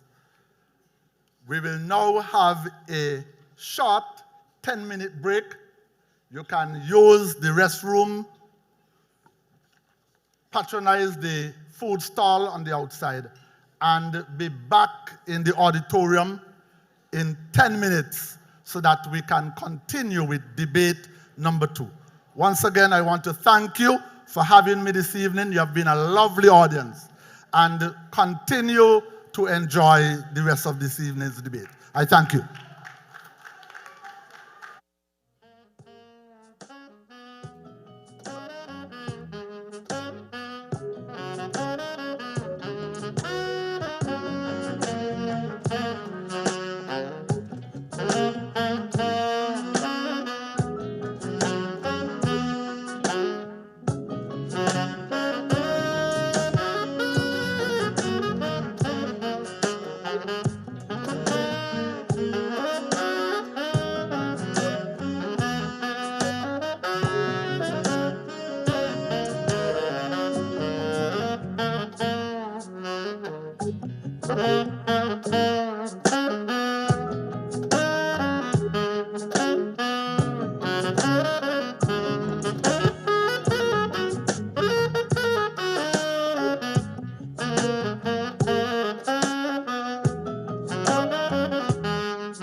Good night, everyone. We are getting ready for round 2 tonight. But before we do, we are just asking everyone to settle in. If you can hear my voice on the outside, you're encouraged to come on back on the inside. As is protocol, kindly acknowledge our housekeeping rules. No food or drink is allowed inside the auditorium. That includes the chewing of gum, the drinking of water, and the eating of snacks. We kindly ask that you have this on the outside in the courtyard. In the courtyard houses our restrooms. As you go straight through the doors at the top, outside, take a right straight down. There houses the female restrooms. Further down on the same side houses the male restrooms. Kindly acknowledge at either side of the auditorium our exit signs in the event of an emergency. The management and staff are in no way responsible for any personal items left behind, and we kindly ask that you be mindful of this.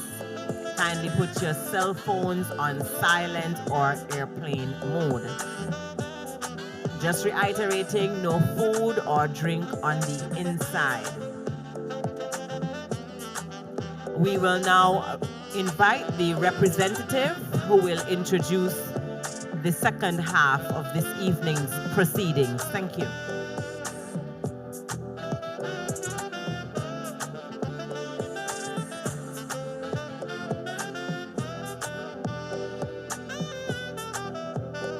Good evening, everyone. Once again, welcome to LIDC 54. For this debate, the moderator will be Mr. Craig David. Mr. Craig David is an experienced information technology professional from Nevis, who currently serves as Director of Information Technology Department within the Nevis Island Administration. In this capacity, he's responsible for overseeing information systems, network architecture, and the strategic development of technology solutions that support government operations and enhance public service delivery. Over the course of his career, he has also served as Assistant Director of Information Technology and as Systems Analyst and Network Administrator, contributing to the implementation and management of the administration's wide area networked and in-house software applications. He holds a Bachelor of Science degree in Computer Information Systems from the University of the Southern Caribbean. Ladies and gentlemen, Mr. Craig David.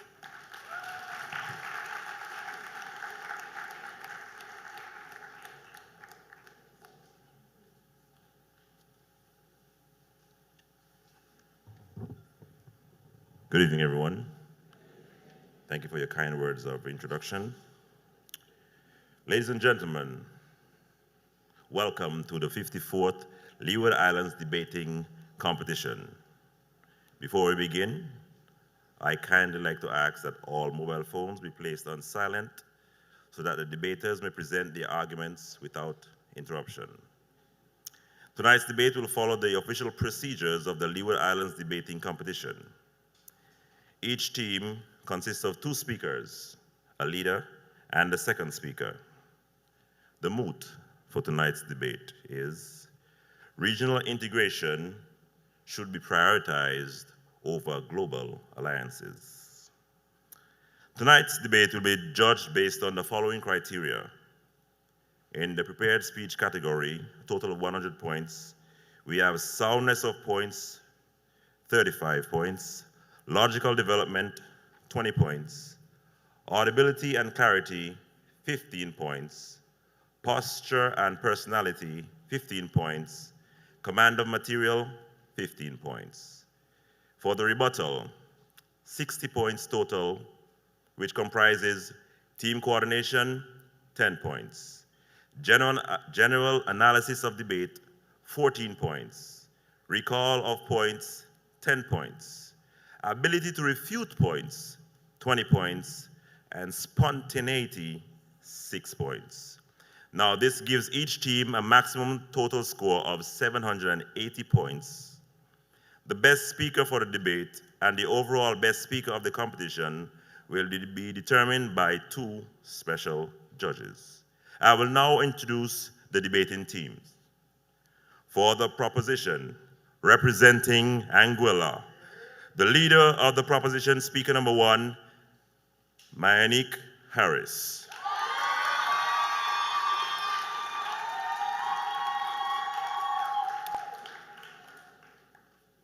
Second speaker, for the proposition, Jamal Hodge.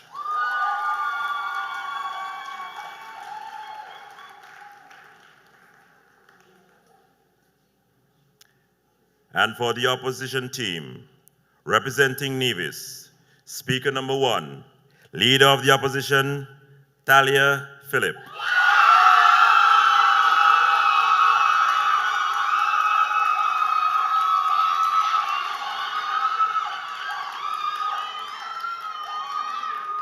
Speaker number 2, second speaker of the opposition, Kajari Huggins.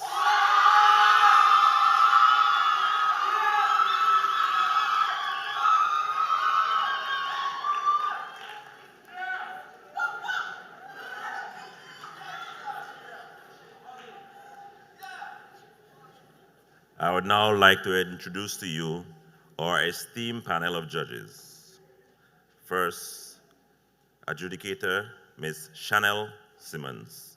Ms. Chanel Simmons is a senior Foreign Service Officer in the Ministry of Foreign Affairs of St. Kitts and Nevis, bringing nearly 2 decades of public service across education and diplomacy. She previously served as counselor and alternate representative at the Embassy of St. Kitts and Nevis to the United States of America and the permanent mission to the Organization of American States in Washington, D.C. There, she represented the Federation's foreign policy priorities in high-level regional and hemispheric fora and furnished critical advice to senior government leaders on the Federation's engagement with the United States and other international and multilateral partners. Her portfolio has spanned strategic diplomacy across the Caribbean, the Americas, Asia, and the Asia-Pacific region, with particular focus on advancing development priorities, cultivating enduring alliances, and collaborating on initiatives to address multi-dimensional security challenges in the Western Hemisphere. A graduate of the University of the West Indies, Cave Hill campus, where she earned a Bachelor of Arts in Modern Languages, Ms. Simmons later pursued postgraduate studies as a British Chevelin Scholar at the School of Oriental and African Studies, University of London, earning a Master's of Arts in International Studies and Diplomacy. She is also a former competitive debater with a deep appreciation for the role debating plays in sharpening analytic reasoning and strengthening civic engagement among young people across the region. Ms. Chanel Simmons. Mr. Raoul Pemberton. Mr. Raoul Pemberton is a dynamic professional with a keen interest in advancing the built and the natural environment. He holds a Bachelor of Science degree in Civil Engineering and a Master of Science degree in Project Planning and Management, and is still currently employed with the Nevis Island Administration. As a senior manager within the administration, Mr. Pemberton has gained extensive experience interacting effectively with persons of varying personalities and skill sets. His work has exposed him to critical national issues, including financial management, economic development, environmental preservation, and a broader social and political consideration. In his current capacity as Director of the Department of Physical Planning and Environment, he is responsible for ensuring the sustainable use of the lands in Nevis, maintaining and improving the quality of the physical environment, and protecting and conserving the island's natural and built heritage. Mr. Pemberton has a strong appreciation for regional integration and international collaboration. He has represented the Federation of St. Kitts and Nevis at the Conference of Parties to the United Nations Convention on Biological Diversity and meetings of the subsidiary body on scientific, technical, and technological advice, negotiating for improved global access to funding and technical support. Regionally, he has participated in South-to-South collaboration initiatives to advance environmental development strategies. Mr. Raoul Pemberton.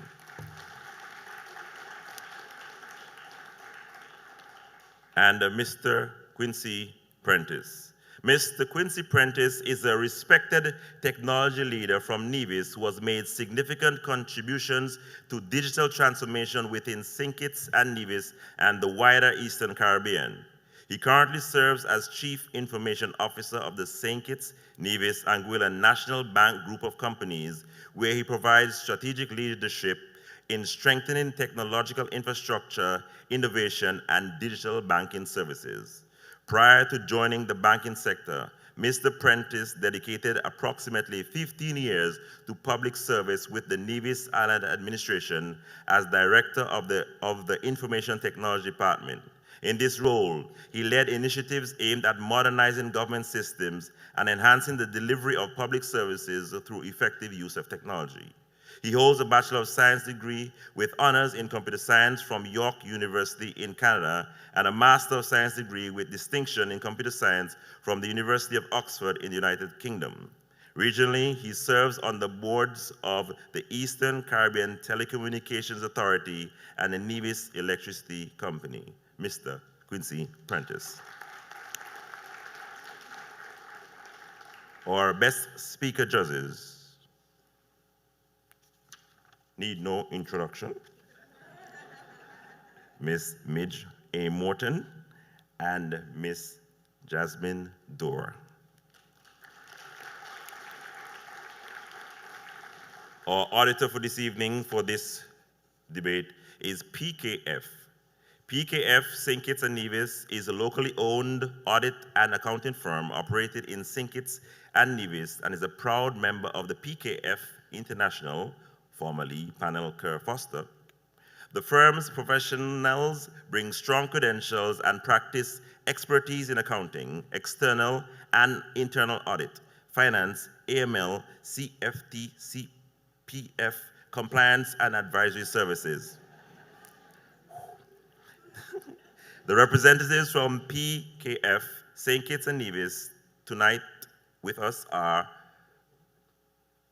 Phoebe Blanco and Azelle Williams. And our timekeeper is Miss Delcia Burke. I would like to also welcome our viewers and listeners to the Caribbean Broadcast Network, CBN Radio 90.9 FM, CBN Television 101, on Flow TV, live and online, www.cbnvirginislands.com. The debate will proceed in the following order. We will hear from the leader of the proposition for 10 minutes, the leader of the opposition for 10 minutes, second speaker of the proposition, 7 minutes, second speaker of the opposition, 7 minutes.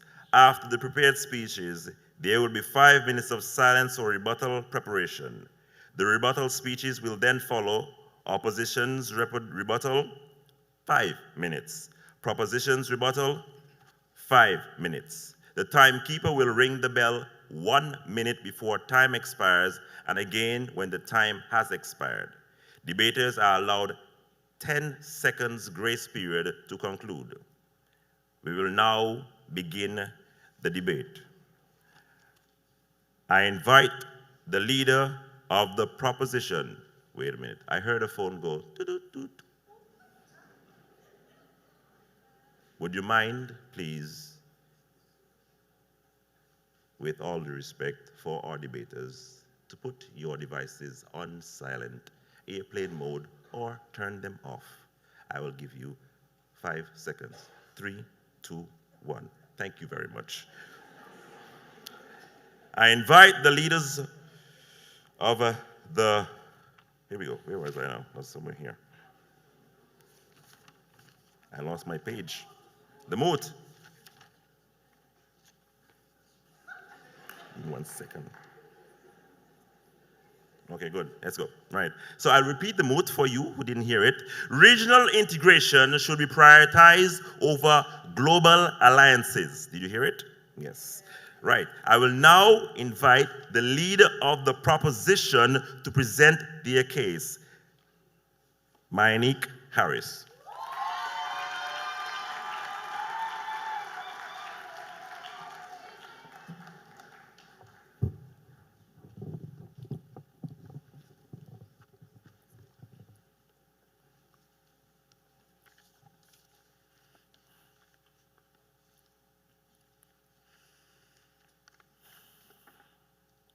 Notable Protestant Reformationist and Christian theologian Martin Luther once said, quote, "No one may forsake their neighbors when they are in trouble. Everybody is under obligation to help and support their neighbors as they would themselves like to be helped," unquote. Moderator, honorable judges, my noble opponents, ladies and gentlemen, good evening. My partner and I confidently rise this evening to propose the moot. Regional integration should be prioritized over global alliances. To justify our stance, I will make the following arguments. 1, the success of regional integration in neighboring regions. 2, the success of regional integration in the Caribbean region. And 3, the inextricable union of regional integration and the Caribbean identity. My partner will continue our argument by providing the following points. 1, the proven volatility of global alliances, and 2, a history of exploitation of the Caribbean by global alliances. Before we proceed with our argument, please provide us a brief moment to define the key terms of the moot, as they will aid us in providing the context on which our argument is built. According to the United Nations Economic Commission, regional integration is defined as the coordination of economic and political policies among countries in a region. The Cambridge Dictionary defines prioritize as to decide that something is more important than other things and deal with it first. The Oxford Dictionary of Politics defines global alliances as formal partnerships or agreements between countries from different regions of the world to cooperate on political, economic, military, or strategic matters. Moderator, regional integration has been a pivotal process in developing the economic, political, social, and security states of members in a region. This has been a fact since ancient times. Whether it was the Han Dynasty trade networks in East Asia, the Phoenician network in the Mediterranean, or the Silk Roads in Eurasia, the coming together of people of similar cultures and geographical locations has almost always proven to be of great benefit to all parties involved. Let us now observe specific examples of regional integration in neighboring regions to the Caribbean in the modern era. One of the most notable examples exists in the form of the European Union. According to the World Economic Forum in 2026, the Treaty of Rome was signed on March 25, 1957, forming the European Economic Community, EEC, by 6 nations. This paved the way to today's European Union. Today, freedom of movement is one of the major principles of the EU's common market. Over 500 million people enjoy the right to live, study, or work in any of the EU's 28 member states, unquote. Moderator, here's a perfect example of a region acknowledging their rich history and working together for the betterment of everyone. The result? A bustling inter-region economy where members can freely travel and seek new opportunities thanks to this privilege.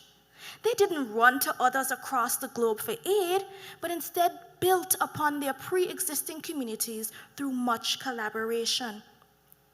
Another popular example of successful regional integration is the Association of Southeastern Asian Nations, or ASEAN, a 2011 publication entitled Master Plan on Asian Connectivity, written by the heads of government of 12 Asian nation states, quote, enhanced physical and institutional connectivity contributed to narrowing development gaps by expanding the frontiers of production and distribution networks, as well as augmenting people-to-people connectivity, which will further nurture a sense of community in Asia, unquote. Another successful, long-standing union of integration.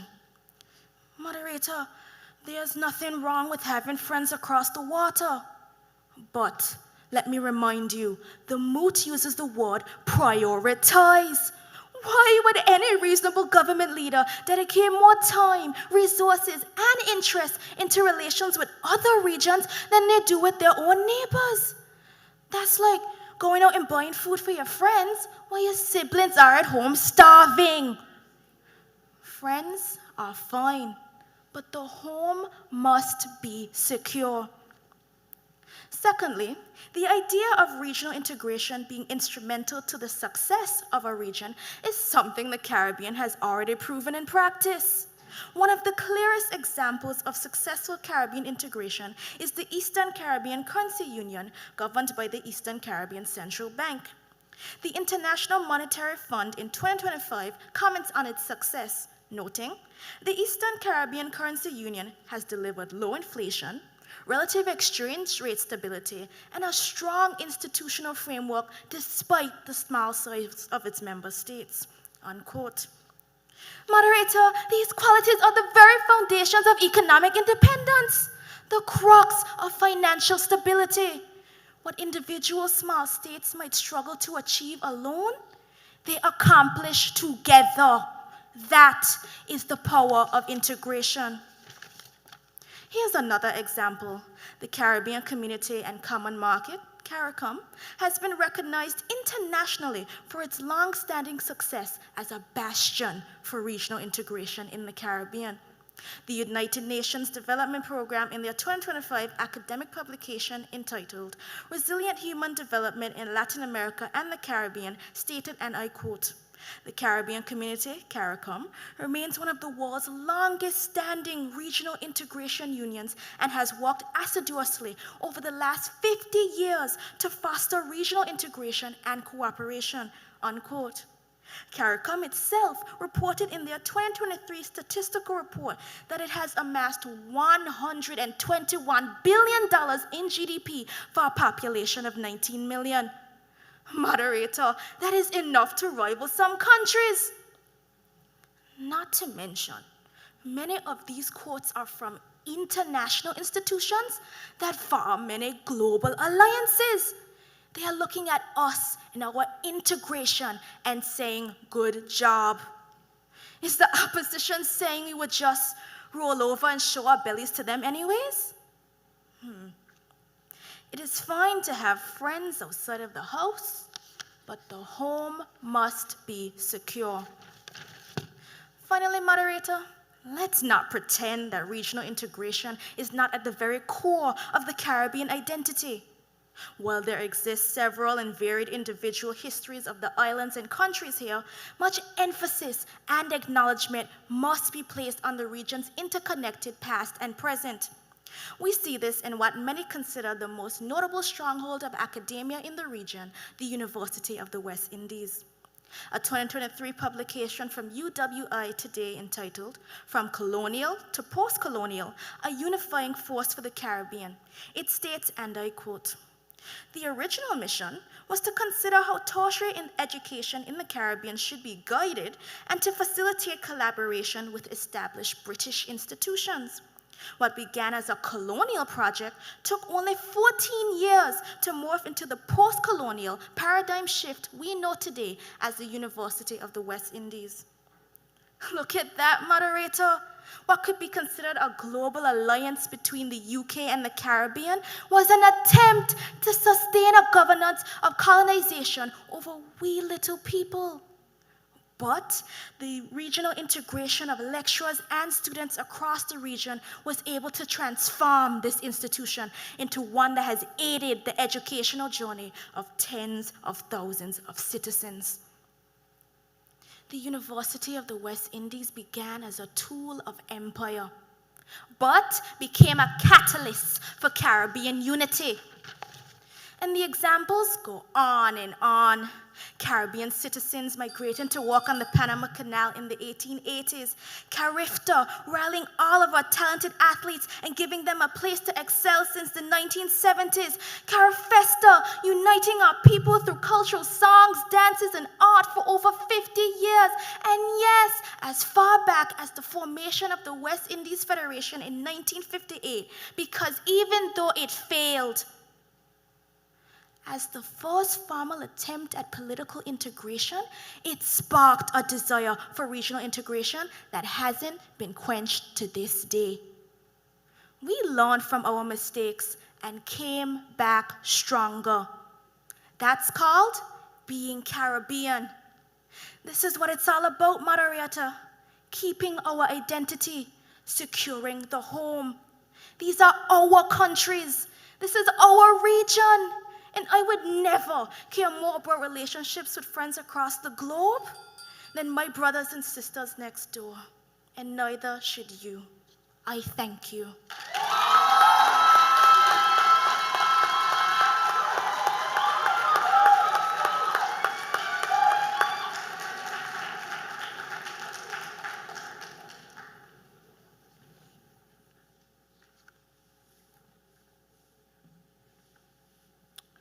So Mayanique Harris was able to do her presentation in a time of 10 minutes, 7 seconds.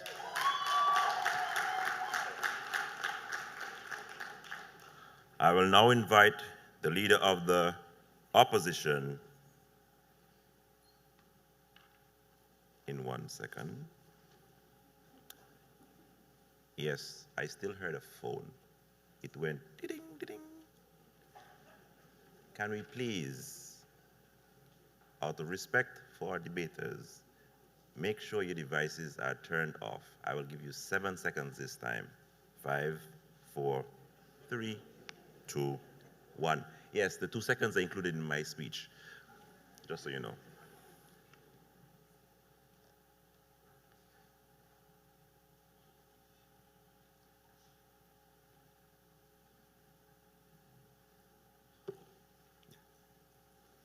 Right. So, I will now invite the leader of the opposition to present their debate, Talia Phillip.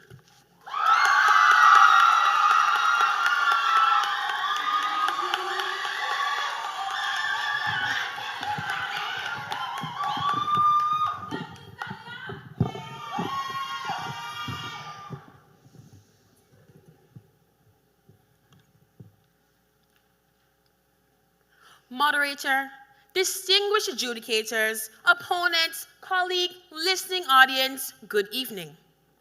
Tonight, we board Global Alliance's airline, Flight Caribbean to Prosperity. The opposition demands that regional integration should be prioritized over global alliances. We recognize the importance of regional integration, but not above all global relationships. Moderator, to chart our course, allow me to define key terms. The OECS Regional Integration Resource Booklet defines regional integration as when two or more countries in the same geographical region come together to cooperate or unite aspects of their functions of government, political, economic, security, or social, and by doing so, form a single new system. According to Collins Dictionary, prioritize means to treat something as more important than other things, while an alliance is a group of countries or political parties formally united and working together because they have similar aims. Merriam-Webster defines global as relating to or involving the entire world. Rephrase, the moot reads, countries in this geographical region should treat cooperation among themselves as more important than cooperation with the wider international community. Moderator, the Caribbean stands at a crossroads, not between regional integration and global alliances, but between rigid prioritization and strategic balance. These 3 points demonstrate why balance, not prioritization, best serves the region's interests. 1. Caribbean economic growth and survival depend on global trade and alliances. 2. Regional integration alone cannot sustain small, vulnerable island economies. And 3. Modern global threats confronting the Caribbean demand global, not regional solutions. Moderator, I begin with economic survival, a demand of the Caribbean's reality. The Caribbean Development Bank's Macroeconomic Review 2021 shows that Caribbean economies are among the most import dependent in the world. They import between 60 and 80% of what they consume, which includes food, fuel, pharmaceuticals, and technology. This dependence stems from geography and colonial trade. The proposition's prioritization is misguided. Trade within a region of limited producers cannot replace global partnerships. Furthermore, CARICOM Secretariat Trade Statistics 2022 exposed regional integration limits. Over 70% of CARICOM exports are directed outside the region, while interregional trade has struggled to exceed 15% for decades. Caribbean states share similar outputs and constraints. Prioritization would not diversify the Caribbean, it would stagnate it. The region's large investments are funded through global partners.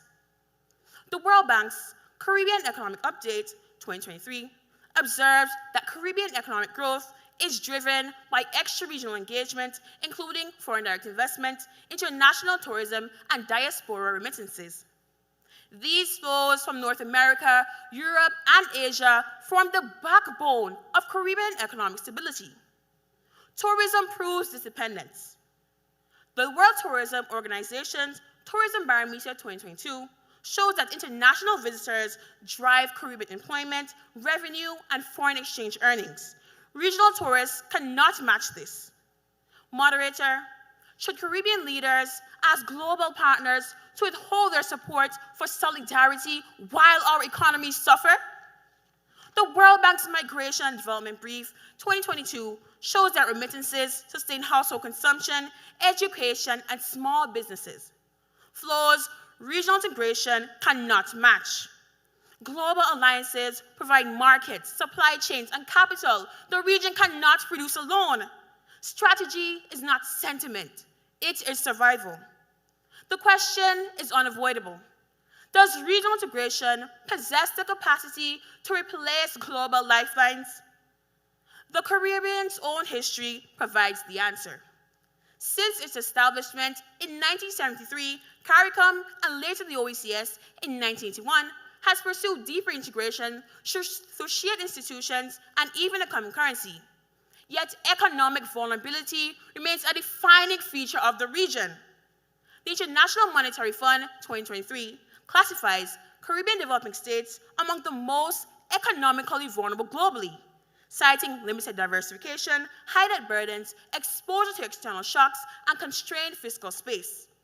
The World Bank's OECS Economic Update 2022 further confirms that regional economies depend heavily on foreign direct investment, external concessional financing, and global tourism market to sustain growth.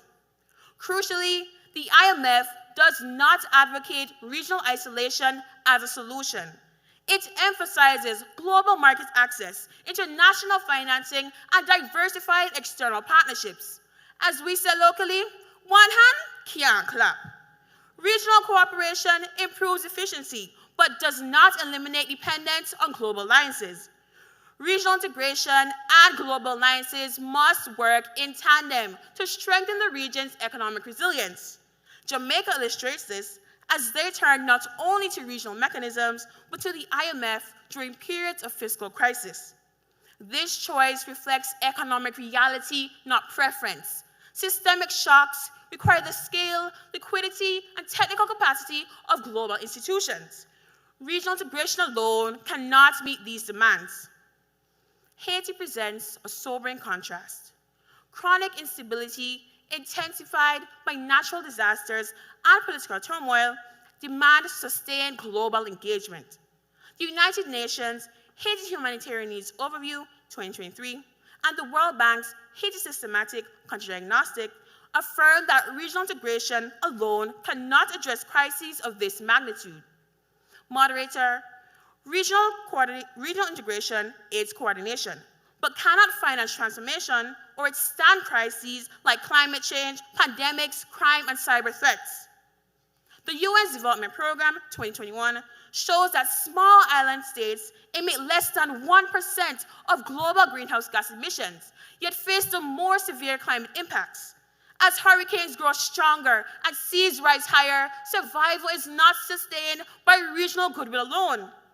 Caribbean resilience, instead, has been underwritten by global alliances through the World Bank, IMF, and Green Climate Fund, as documented in the Global Climate Finance Report 2022. Regional integration cannot generate the billions required for large-scale recovery and adaptation. The same held during COVID-19, when Caribbean nations relied on the World Health Organization, the COVAX facility, and global pharmaceutical partnerships to protect public health. Transnational organized crime, drug trafficking, and cybercrime operate across borders and jurisdictions. Caribbean security efforts depend on intelligence sharing, maritime cooperation, and technical assistance from global partners. As highlighted in the U.S. Office on Drugs and Crime, Caribbean Threat Assessment 2023. Moderator, modern threats demand modern solutions, and modern solutions are global by necessity. At the 2026 CARICOM Summit in St. Kitts, Prime Minister Kamala Persad-Bissessar stood firm, professing her belief in CARICOM's promise, yet boldly thanking America for its unyielding resolve against the narco-trafficking, human smuggling, and arms pouring from Venezuela into Trinidad. She cited that with U.S. support, Trinidad's murder rate plummeted 40% in 1 year. Prime Minister Persad-Bissessar noted that CARICOM states lack the military might to aid Trinidad, requiring global intervention. Moderator, global partners from Saudi Arabia, the United Arab Emirates, the United States, and the Commonwealth were present at the 50th regional meeting because even our regional leaders recognize the importance of strategic partnerships and global alliances. The opposition does not deny the value of regional integration. However, wisdom lies not merely in unity, but in prudence. As this flight toward Caribbean prosperity reaches its final leg, the danger is not global alliances, but the call to narrow our flight path. Prioritizing regional integration over global alliances confuses proximity with capacity, an illusion, not a workable strategy. The Caribbean needs balance, judgment, and open skies. My co-pilot will take the controls to demonstrate how global alliances in tandem with regional integration will propel us to true prosperity. Co-pilot, take us to prosperity.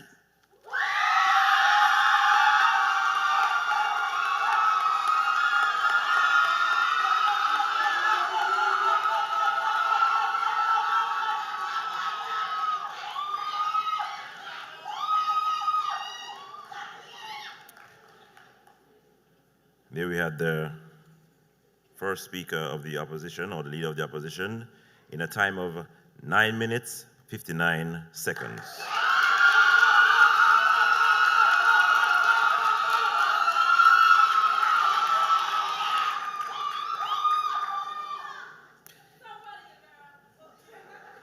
Thank you very much for your rousing support. The next set of speakers in our second round will only have 7 minutes, right? The first set had 10 minutes. Now the second set will have 7 minutes.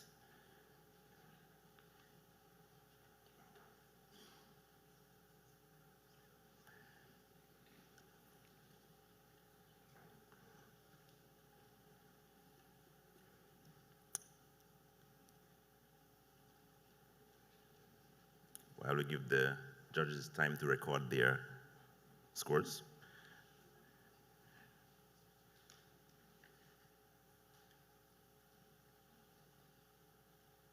Almost done. The introductions. I noticed there were a lot of big words. I had to slow down so I did not bite my tongue.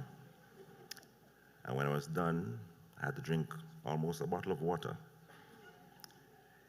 It is not easy to be in front of a crowd of so many persons who are expectantly waiting for me to speak and have all those big words in front of me.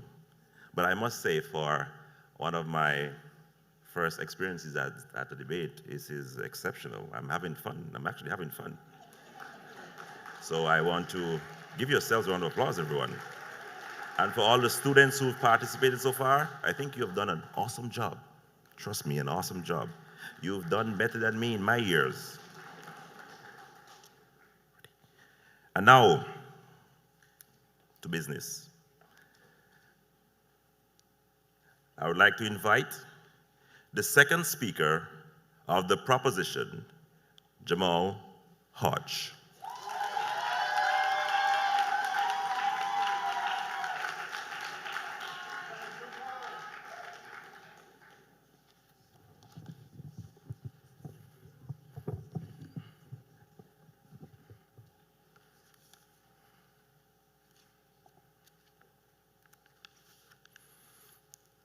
Moderator, honorable judges, my noble opponents, ladies and gentlemen, good evening.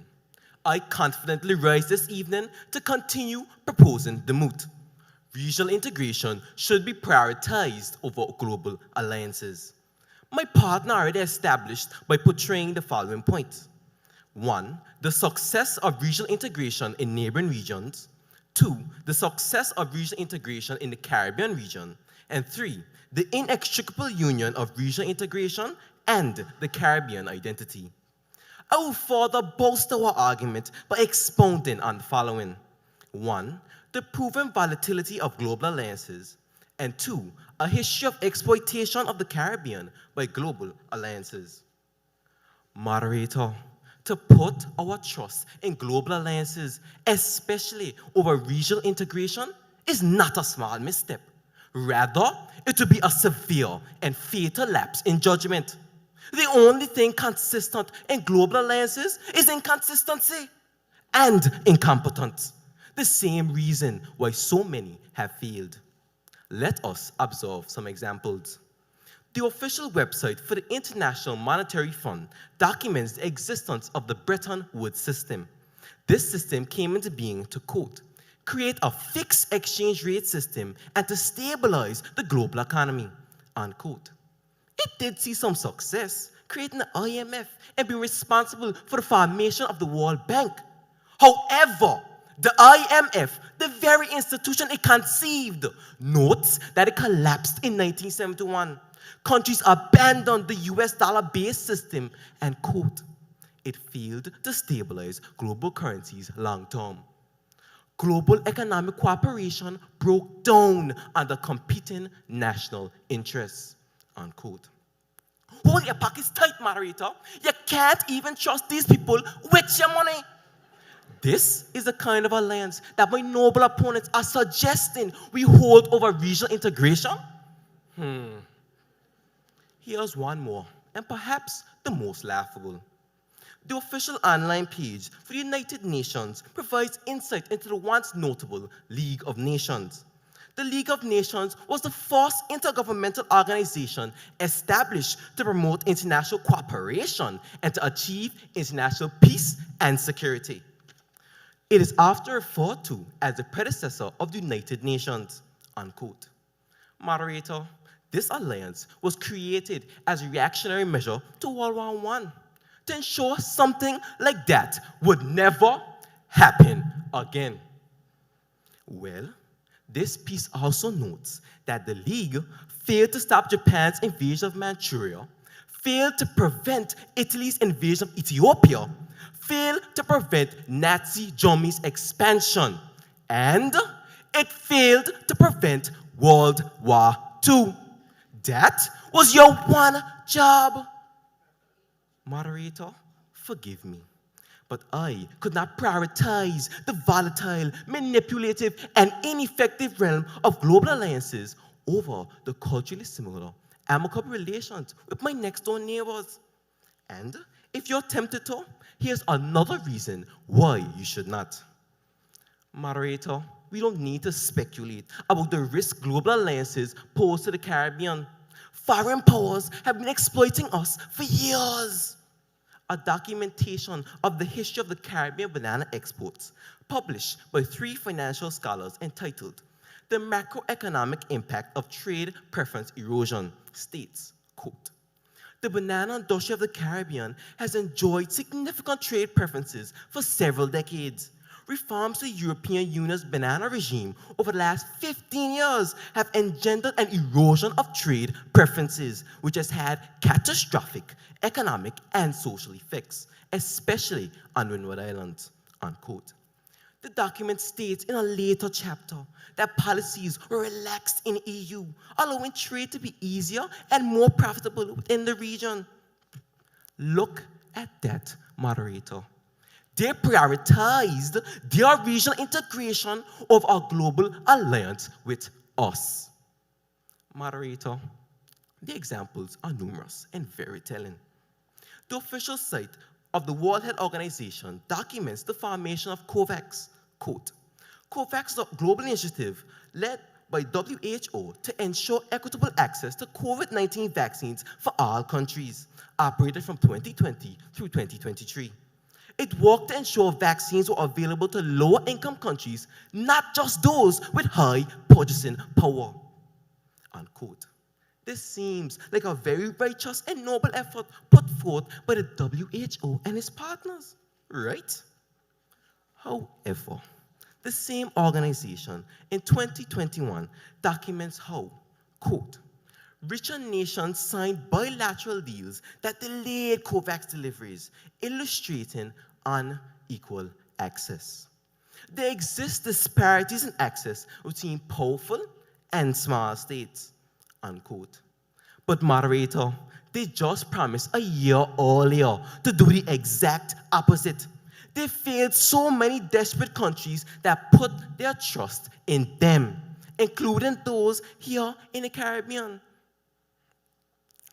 Moderator, I trust us. The countries and islands, like the ones gathered here today, to debate topics like these and share each other's culture. I revel in the integration that this trip provides. I do not trust the countries across the globe who have a history of sucking us dry for all that we have. We can work and collaborate with them, yes, but they are not the priority. We are. And I will take comfort later this evening, knowing that I reminded you of this while I enjoy your country's lovely stewed saltfish. I thank you.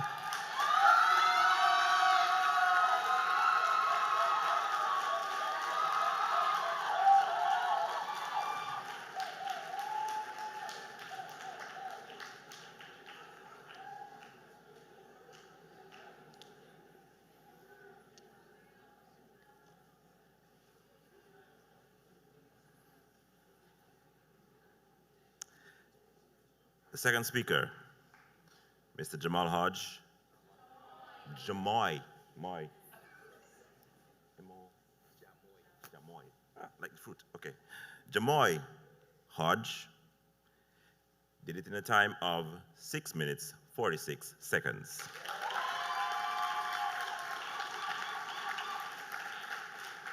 Thank you very much for your support.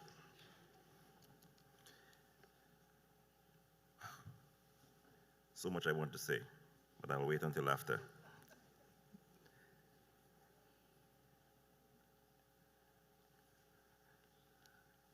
I will now invite the second speaker of the opposition, Kijari Huggins.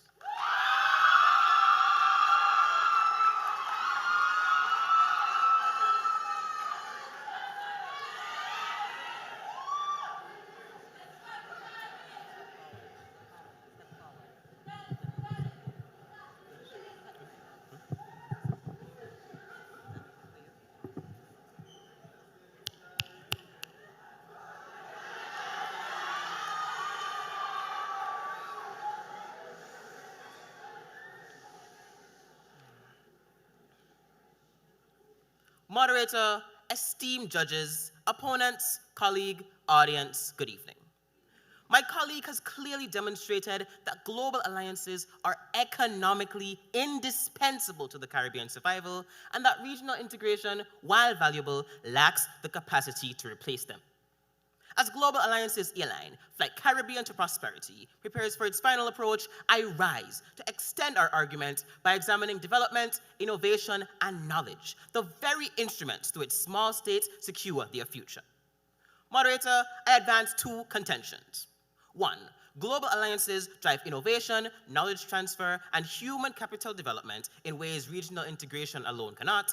And two, the Caribbean's most transformative infrastructure and public sector capacity have been delivered through global partnerships, not regional integration.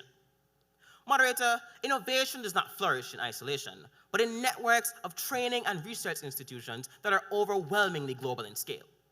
According to UNESCO's 2021 Global Assessment, entitled Science Report Towards 2030, small states gain disproportionately from international collaboration, technology transfer, and academic mobility to access knowledge their domestic capacity cannot provide. This observation resonates deeply with the Caribbean's experience. Our advances in science, education, and technology arise not solely from regional integration, but global knowledge systems. Higher education highlights our challenges, Moderator. The World Bank's 2022 study, Latin America and the Caribbean, Tertiary Education and Skills, shows enrollment and research lag behind global averages. Regional efforts contribute modestly. However, global alliances like Commonwealth and Morocco-Taiwan scholarships and bilateral exchanges take priority. Moderator, innovation drives progress. With technology, we cannot build alone. The Caribbean does not craft vaccines or semiconductors, yet these life-saving wonders flood our hospitals daily, courtesy of global alliances. The World Health Organization's 2022 Global Health Innovation Report stresses cross-border research, production, and distribution. Moderator, regional integration strengthens coordination, but global alliances expand capacity. The most visible and transformative Caribbean infrastructure, such as hospitals, schools, roads, and digital infrastructure, have been delivered through bilateral global partnerships. Moderator, St. Kitts and Nevis was transformed by global, not regional partners. The St. Kitts Eco Park and the Malcolm Gishad Recreational Park are products of international investment by global giants. But if you doubt us, why not ask our worthy opponents in Anguilla, an associate member of CARICOM, as well as a British overseas territory thriving on UK-funded infrastructure and substantial revenues from their .ai domain registry, which greatly assisted the Clayton Lloyd Airport expansions and Princess Alexandra Hospital renovations. These landmarks ignite jobs, explode tourism capacity, surge foreign exchange, and bolster revenues. Triumph's regional integration promises, but rarely deliver. Moderator, regional integration is like flying coach with CARICOM. Comfortable. But global alliances upgrade us to first class with the world. Moderator, regional integration is not for us. Beyond tourism's glamour, global alliances propel our essential public services and human development. In the Caribbean, China and Taiwan fill gaps regional bodies cannot, delivering unmatched support. Taiwan funds technology laboratories, agriculture projects, infrastructure, plus schools like Elizabeth Pemberton Primary and the Nevis Sixth Form right here in Nevis. Moderator, Nevis's first preschool, the Charleston Preschool, which is still thriving today, was built with Canada's generous aid. These bedrock institutions fuel generations, yet they exist because of bilateral global partnerships, not regional paper promises. Moderator, Dominica's focused recovery after Hurricane Maria advanced mainly through China's reliable assistance. As outlined in the World Bank's 2018 Post-Disaster Needs Assessment, rebuilding housing and roads required large-scale external funding and technical skills beyond what regional mechanisms could offer. Prominent projects like the Dominica-China Friendship Hospital, expansive housing programs, and infrastructure restorations highlight the benefits of bilateral global engagement. Furthermore, allies contributed vital emergency vehicles, medical equipment, information and communication technology systems, and disaster response tools. Such contributions directly improve government operations, safety standards, and public services. No regional framework possesses the capital reserves or authority to deliver support of this magnitude. The pattern unveils a stark truth that regional integration coordinates policies, but global alliances deliver capital, technology, expertise, and infrastructure. CARICOM's strategic plan pushes cooperation and harmonization. The OECS 2022 Regional Development Strategy prioritizes shared service and governance. Valuable, yes, but no match for global resources. Small Caribbean states lack domestic or regional funds, rendering reliance on cash-strapped neighbors unrealistic. Moderator, neighbors lend a hand. The world extends a lifeline. Therefore, prioritizing global alliances is not rejecting regional unity, but a strategic necessity. The Caribbean needs global resources, investment, technical capacity for infrastructure, services, knowledge, and sustainable development. According to the United Nations, in a review entitled Small States and Global Partnerships 2020, small states that engage strategically with global institutions achieve stronger development outcomes than those that attempt to rely inwardly. Moderator, to prioritize regional integration over global alliances is not an act of empowerment. It is an act of limitation. The Caribbean does not advance by narrowing its horizons, but by embracing the open skies worldwide. It advances by engaging the world intelligently, strategically, and confidently. Flight Caribbean to prosperity demands global horizons, not narrow runways. Moderator, global alliances are our wings to the world. The opposition flies high, and the sky is the limit.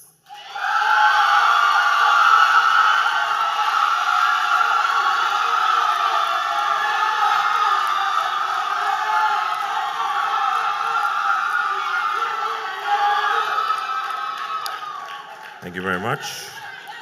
Mr. Kijari.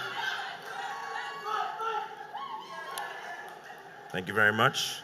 Mr. Kijari Huggins, in a time of 6 minutes, 52 seconds.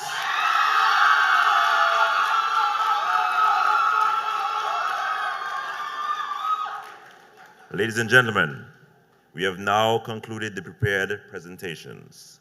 We will now observe 5 minutes of silence.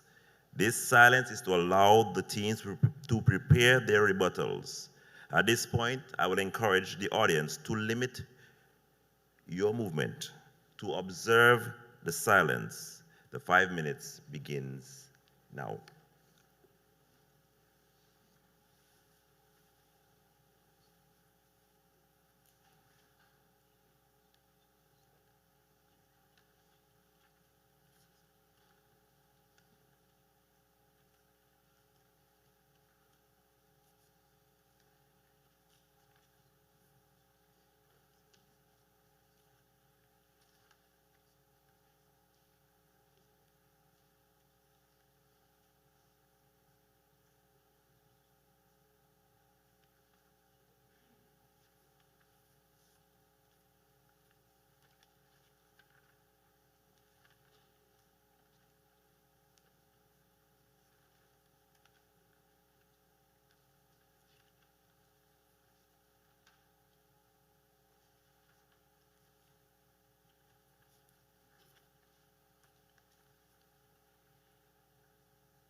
Thank you, ladies and gentlemen, for your cooperation.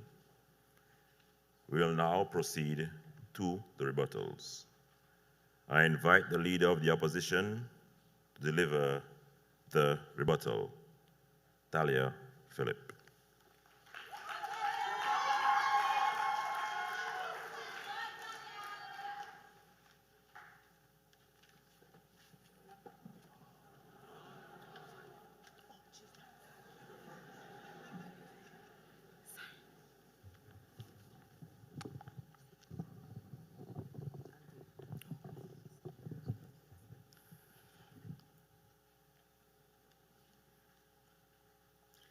Prepare for the practice of the evening.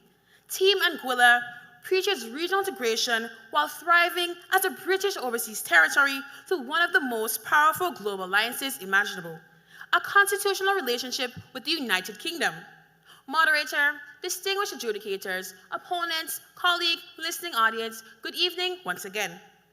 I return absolutely floored by Team Anguilla's claims proposing this moot. Moderator, the irony tonight is poetic. The proposition claims regional integration trumps global alliances. Yet let us not forget, they arrived at this debate not through a triumph of regional integration, but through an airport expanded with UK funding.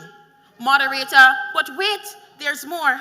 Let me dismantle 3 of their failed claims, which are, firstly, the first speaker stated that regional integration was successful in neighboring regions. She also stated that regional integration is successful in the Caribbean, and the second speaker stated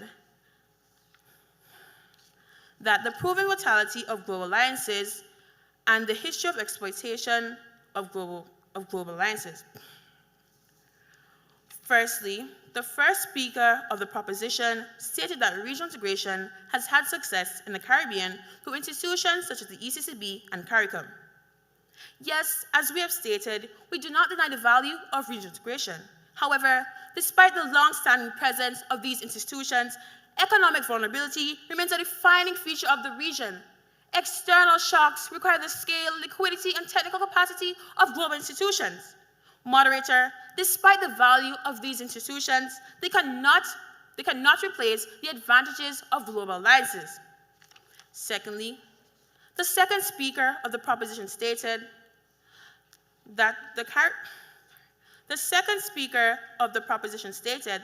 Caribbean has a long history of exploitation through institutions, for example, through the IMF and the COVAX facility.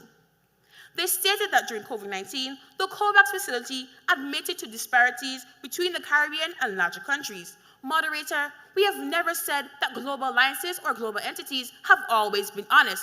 But moderator, during this time, COVID-19 moderator, dismantled many countries, were locked inside for weeks. When these vaccines came from global alliances, we were allowed to reestablish our countries. Moderator, as my second speaker so ably stated, we do not craft vaccines. Global institutions allow us to receive the resources to protect our countries, to protect our public health. The second speaker of the proposition also stated,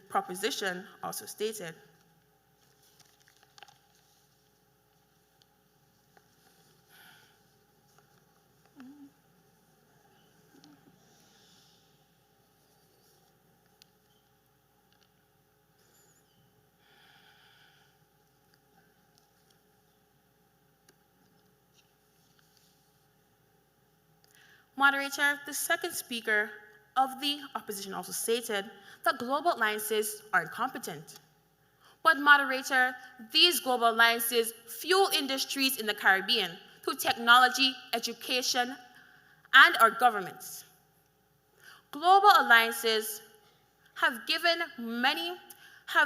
many revenues in countries such as St. Kitts and Nevis. As my second speaker stated, many educational institutions were funded through global partners. Without these institutions, many of our economies, many of our social standings would remain closed. Moderator, tonight we must ask, Is the proposition truly against global alliance prioritization or simply enjoying the benefits while denying its value to the rest of the Caribbean? Because, moderator, the facts scream truth. Team Anguilla's journey proves our case before they spoke. The opposition soars while the proposition remains grounded by their own hypocrisy. But the opposition, guided by practicality, reality, and even the example of Anguilla, has charted the course itself. And so, moderator, as this flight concludes, our flight lands safely where success truly dies. The opposition rests. The opposition rests.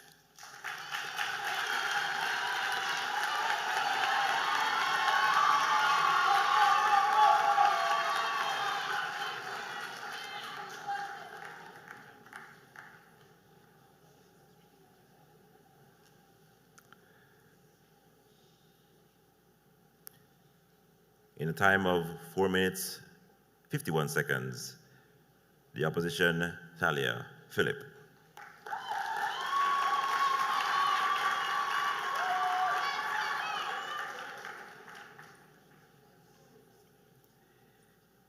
I will now invite the leader of the proposition to deliver the final rebuttal, Monique Harris.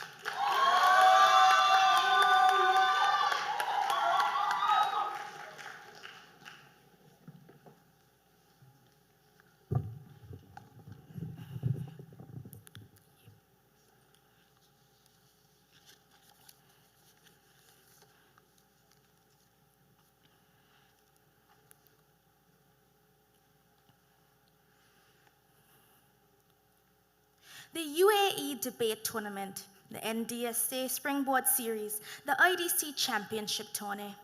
These are all debate competitions in other regions that myself and my opponents could have easily signed up for and participated in online or convinced our various debating societies to raise funds to attend in person. You could have logged on and watched several of those matches right now instead of sitting here listening to us.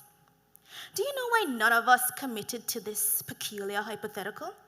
It's because at our core, we value our own people, our own efforts, and our own events more than those of people who barely have anything in common with us. And that is how it should be. Moderator, the proposition returns to continue supporting the moot. Regional integration should be prioritized over global alliances. I've returned to the lectern to refute a few of the misleading points made by my noble opponents. After listening to both of the speakers of the opposition, moderator, we've come to the conclusion that our opponents fail to consider other regions outside of the Caribbean when analyzing regional integration. Although we live in the Caribbean, the moot did not specify the Caribbean region. There are numerous examples of successful regional integration in the wider world, some of which we listed in our argument.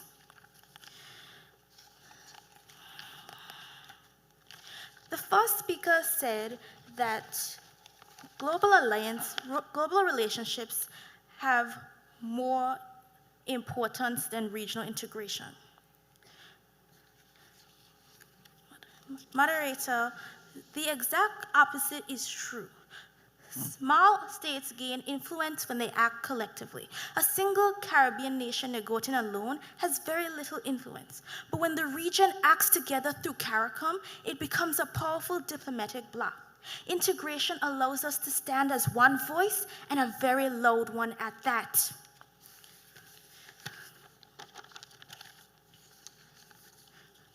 Moderator, the opposition claims that we suggest that countries should treat cooperations with ourselves more important than with the wider world. But of course, moderator, if we look at the Caribbean, this is our home. How could we not prioritize our region after learning about the catastrophic failures of global alliances my partner so clearly indicated? The first speaker also said that regional integration cannot match global alliance benefits. Moderator, just because we rely on these global institutions for aid and in some cases even guidance does not mean we value them over the integration of our own region. This simply means that we are cooperating out of necessity to support any shortcomings the region may have. Additionally, oftentimes countries in the Caribbean utilize the guidance and strategies of these international institutions to improve policies and industries in our own regional institutions. Ultimately, we aren't in these global partnerships because, oh, we love these foreign powers so much. We are doing it because we want to see the region thrive. But moderator, even if in some dark, twisted way, we did prioritize our current relationships with foreign powers over that with our neighbors, is irrelevant. As the moot asserts, the debate is what should and shouldn't be. This is a question of ethics. Just because something incorrect is happening doesn't mean it should be that way. The second speaker said that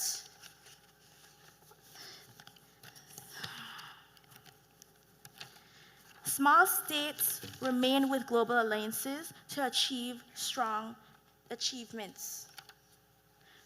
Moderator, with any relationship, partnership, or alliance, there will be limitations. With global alliances, smaller regions will have the limitation of smaller bargaining power. Moderator, surely this has convinced you that regional integration should be prioritized over global alliances.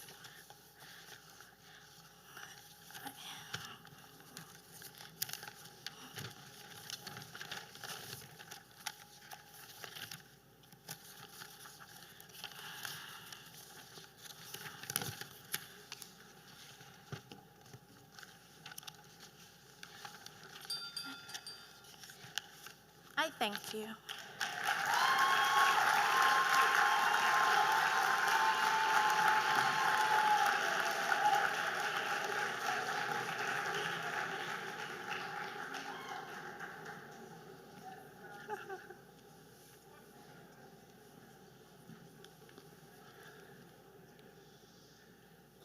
The leader of the proposition, Mayne Harris, in a time of 5 minutes, 5 seconds.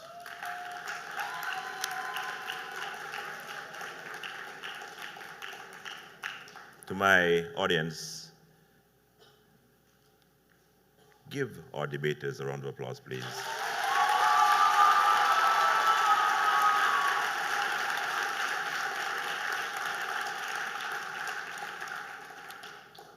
I think they did a phenomenal job.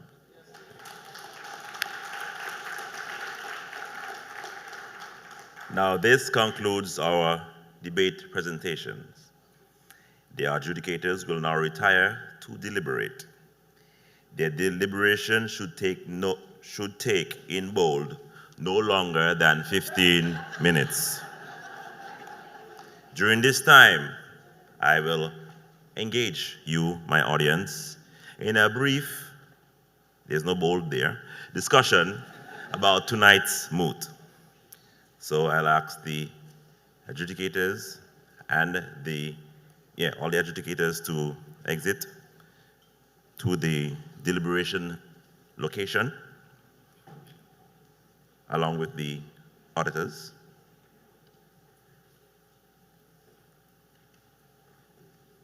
While we have a little chit chat. Now the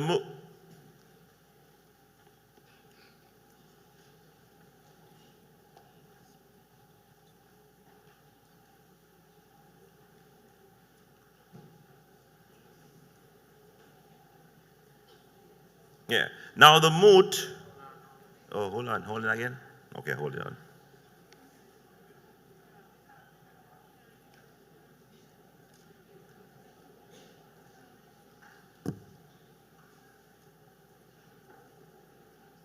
A comment was made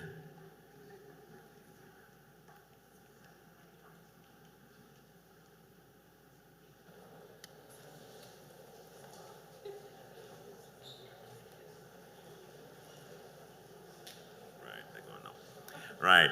Now the moot repeated is regional integration should be prioritized over global alliances. I invite the audience, anyone who dares, to come forward to the mic and let's talk.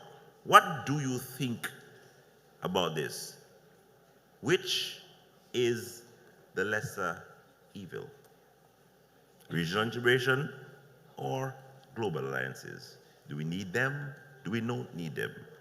Can we, as as one of the debaters said, should we feed people inside or feed people outside? Who should we be looking after? Or can we feed the two at the same time? What do you think?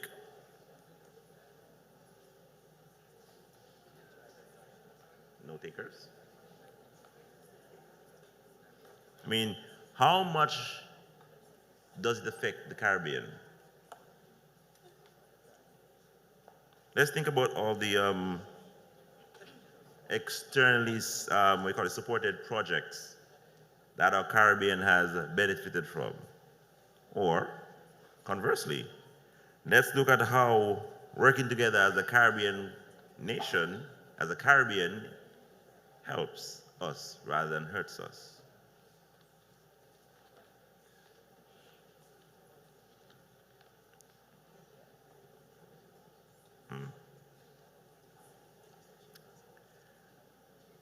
Well, then let me get my notes while you come to the mic.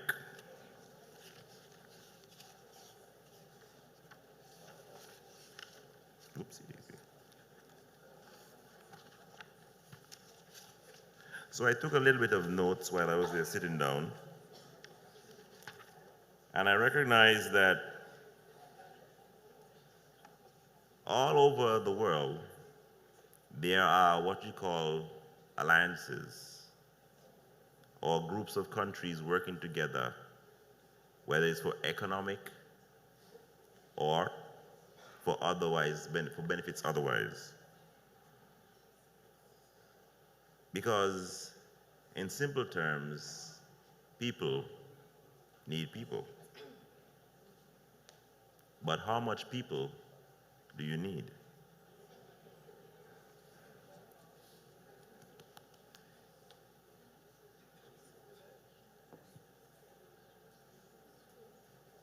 On both sides of the fence, sometimes we do not, within the Caribbean, have the expertise, I say, to probably manage whatever problems we have on our shores or within our communities. And so, help from an external organization is often valued. This is better. And on the flip side, a lot of the times, freeness ain't good. You agree?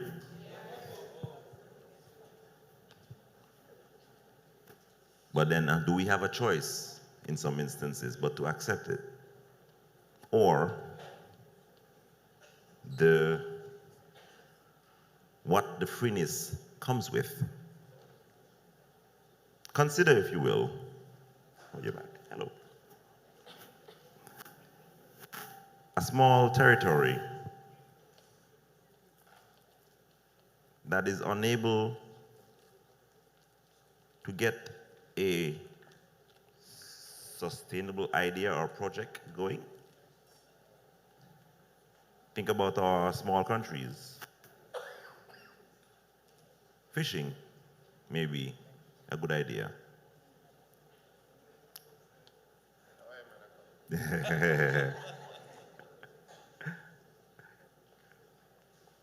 Oh, yeah, let me finish my point. Imagine fishing and, what do you call it? Making fishing sustainable. We may not have the technologies here within the region to do it, but then there might be a country out there that is able, that has been where we are and has passed that point. But they will offer us the gear, but it has to be from their own suppliers. We benefit, yes, but they also what? Benefit. Right? I want to let the Minister Leeward speak. I was waiting for the youngster who normally opens the baton to come. But I noticed, we like to follow after him, but I noticed he didn't come, and I realized that everybody else is being kind of shy. So I wanted to come down and, make the example and hope that everybody else will follow me on down. Let me, first of all, congratulate the debaters. I think they all did an exceptional job. I wouldn't want to be a judge tonight at all. I think I said it last night. I don't know who keeps coming up with these, these topics for the students to debate. I think this one was a really good topic. It's a very current topic, especially when we consider what's happening in the world today. We see globally that there are a lot of alliances happening, and then this week you have one alliance, and by next week one country maybe attack another country, and then you see a whole another shift of alliances.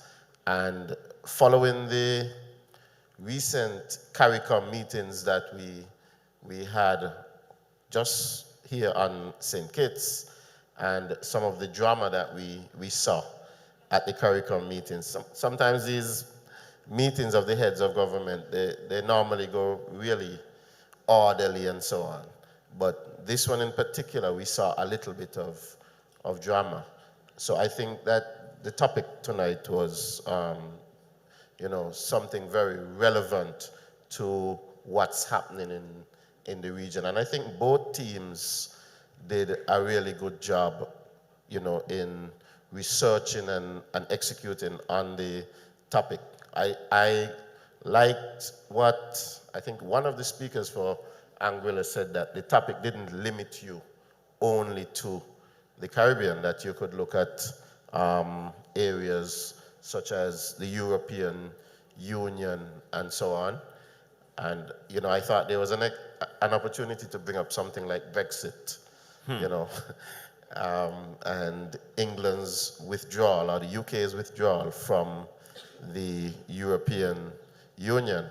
I also like the opposition in the way that they spoke about how some of these bilateral alliances have helped us in the past, referencing schools that we have gotten here in the Federation from places like Canada. And I know particularly in the Federation of St. Kitts and Nevis, we have a very close alliance with the Republic of China on Taiwan. And so they have been a really good friend to us here in the Federation. And of course, we know they are not in our region, but they have been friendly with us. So I think that it's a give and a take when it comes to this topic. Of course, we want to be closer to our friends in the region.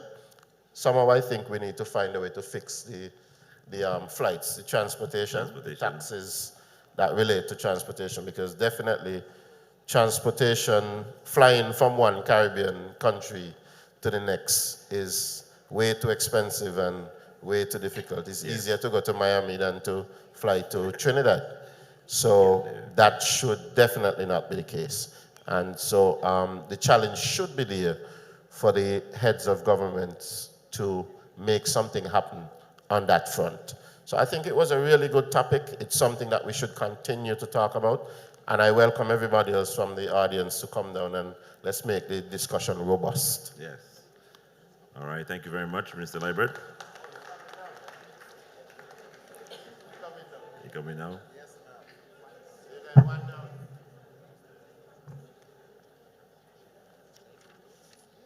I also want to congratulate the debaters again, because they have put in a lot of work for this debate today. All right. And I have a few points to make again. Okay.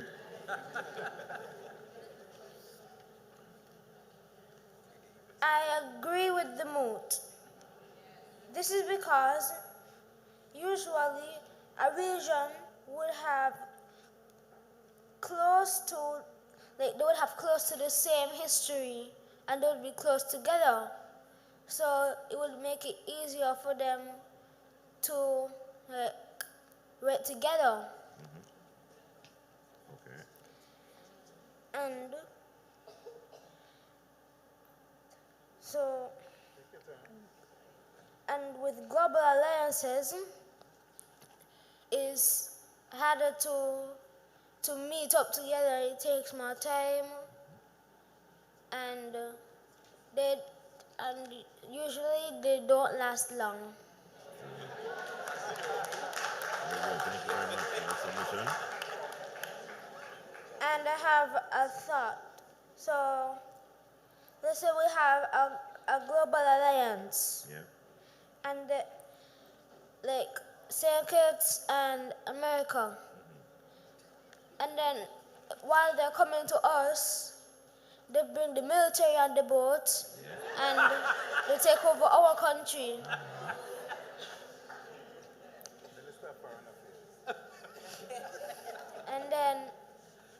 And then there would probably not be any other countries in the alliance, so nobody would help them. But in a regional alliance, they would have other countries that could back them up. Yep. And although global alliances are good, regional integration is easier, faster, and from what I know, is cheaper and lasts longer. All right.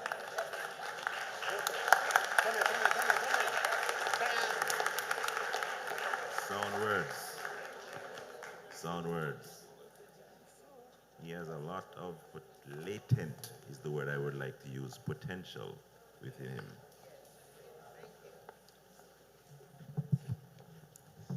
Okay, good night everyone, and I'd like to congratulate all the debaters. I know it's not very easy to go up on a big stage like this and talk in front of everyone, so I think you all did very amazingly. Yes. And I'd like to talk a bit about a question you asked earlier, Yes. of which is the less of the two evils between regional integration and global alliances. Yes. And I like how you stated it like that because they're both very impactful to a country. And I like to say that there's this saying a lot of people say that no man is an island. There you go. So if you look at the Caribbean, we are all viewed as just that, the Caribbean, because if you ask someone outside of the Caribbean, hey, how many Caribbean islands you know, they'd probably give you like, oh, Jamaica, the Bahamas, and maybe even like Trinidad. Maybe. So then outside of those popular ones that are already popular because they have a lot of global alliances, the Caribbean is viewed as a group. So if we're already viewed as a group, we might as well branch off to have many global alliances, and the global alliances are very helpful to us as islands, and in this federation it is very helpful as well and long-lasting.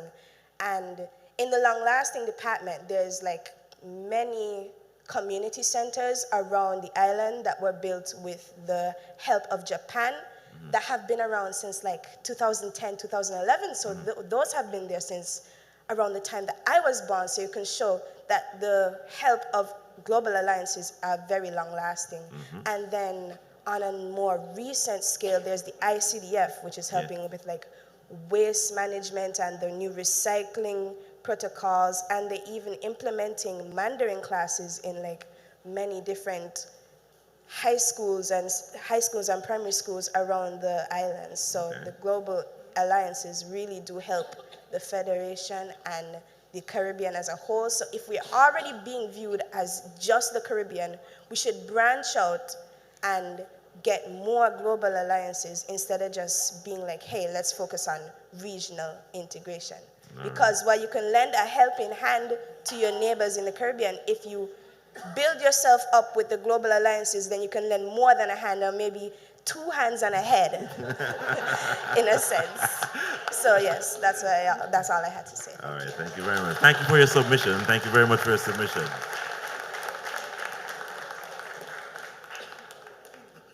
Wait. I'll differ. Yeah, you differ. Okay.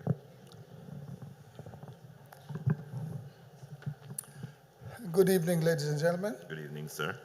I'd like to first, of course, like everybody else, commend the debaters for their efforts tonight. Yes. I'm very pleased with their presentations.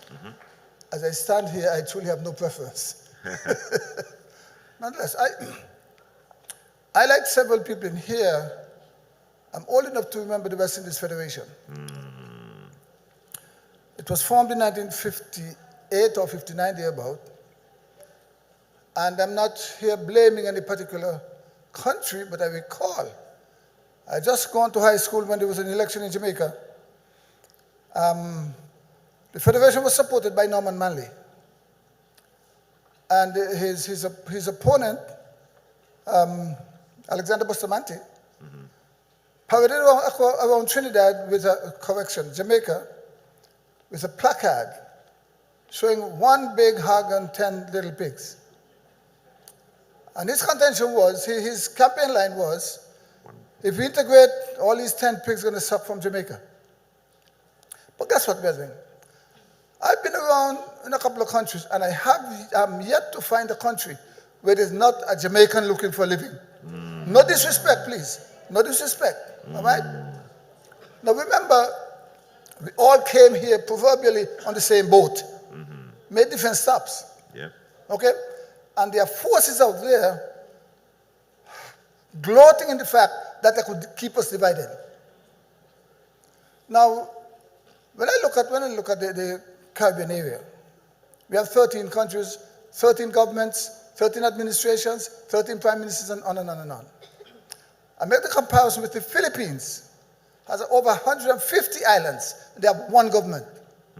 All right?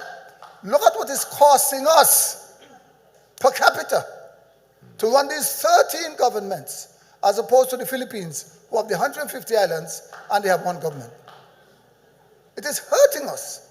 And if we talk about progress and moving forward, we cannot move forward if we continue to work against each other. Wow. You know, I happen to have come across the OECS treaty some time ago. And my understanding of the basic clause in that treaty, that there should be free movement of people and goods. I've gone up to Antigua a couple of times. And I made the argument at immigration. I said, look, if I'm coming from St. Kitts, why do I have to show you a passport? If somebody's coming from Liberta in Antigua and they come to St. John's, they have to present a passport. So why, if I'm coming from Bastia, I have to show you a passport? I very much support regional integration. I hope the judges aren't hearing me. I support regional integration. It has economic benefits. It has political benefits, and on and on and on.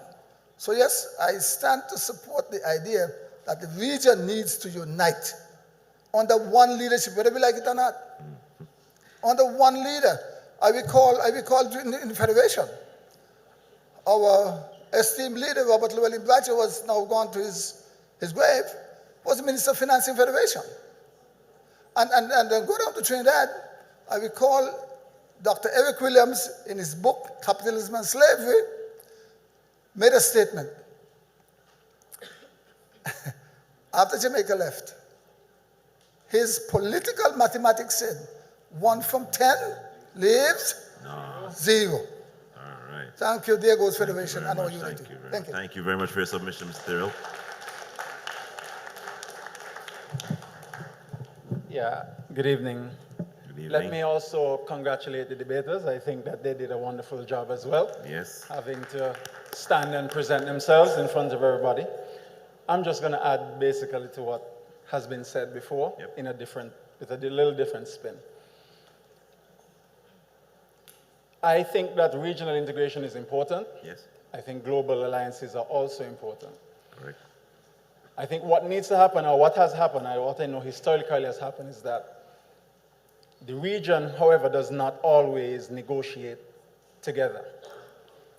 And higher interests, more powerful interests, tend to isolate the various regions and pit them against one another.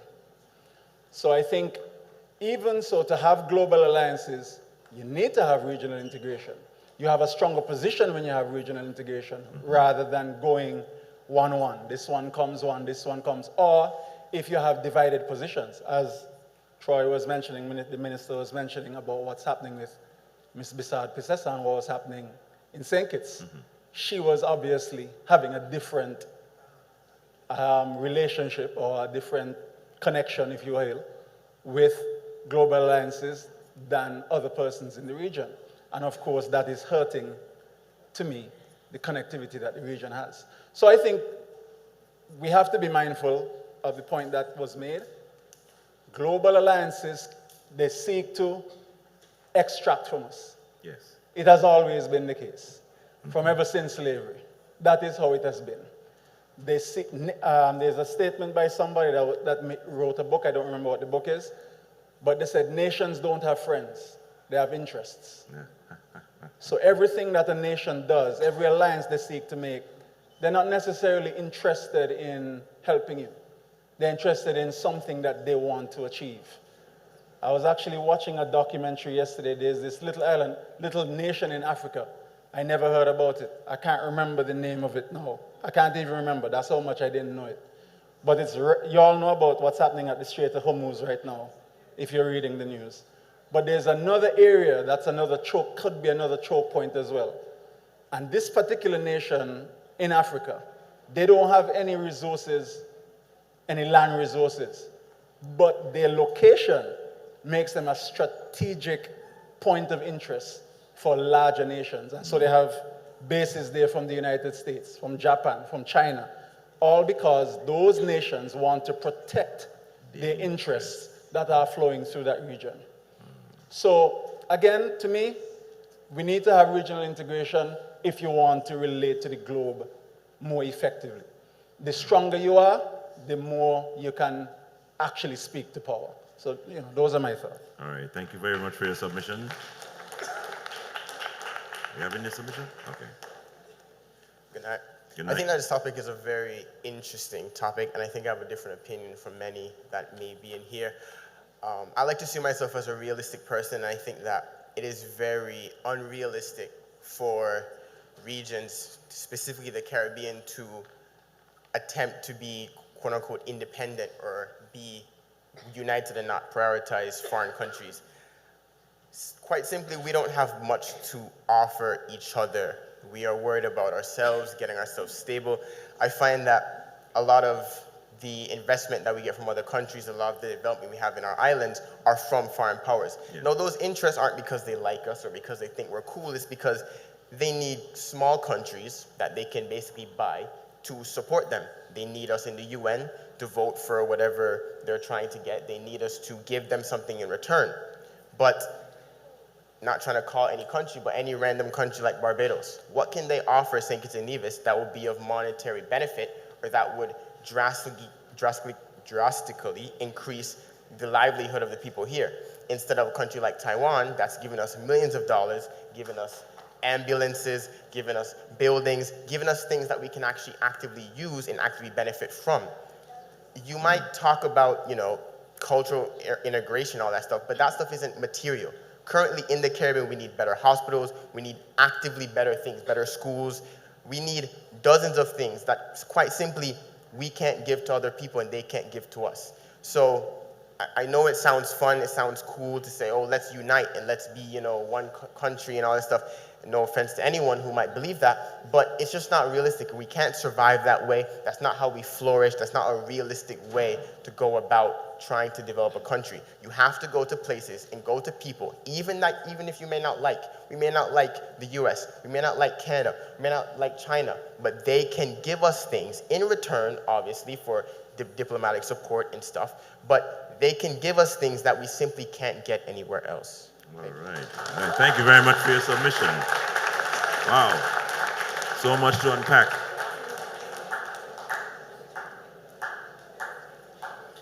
I see that the judges, the adjudicators, the auditors, they have finished their work that was assigned to them. And they are back with us. Sir, I'm going to be quick. Oh, you're going to be quick. Okay, I'm going to be very quick. Great job to both sides of the debate. I'm enjoyed, and I think that both of you did very well. I just wanted to mention that I was looking to hear more examples of regions that have failed at integration, because I noticed that there's a lot of the emphasis is put on proximity.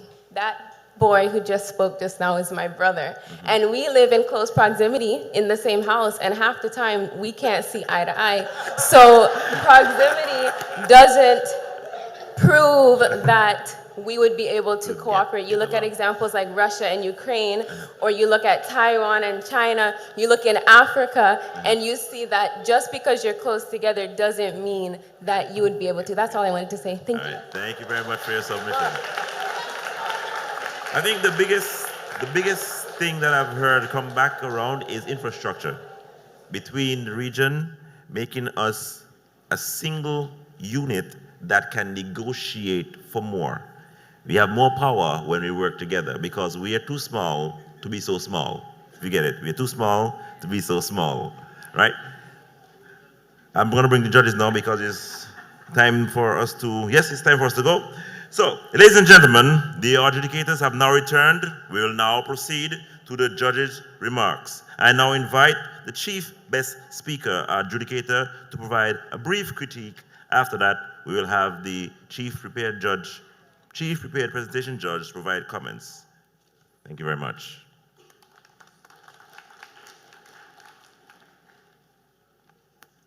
Evening again, everyone. I know it was said before by the moderator, but I think tonight we need to give an extra round of applause to the debaters. It's not an easy task. Public speaking has its own challenges, even for adults, much less young adults and teenagers. So I wanted to repeat for emphasis that you all did an amazing job and you have nothing to be embarrassed about. You represented your countries as ambassadors.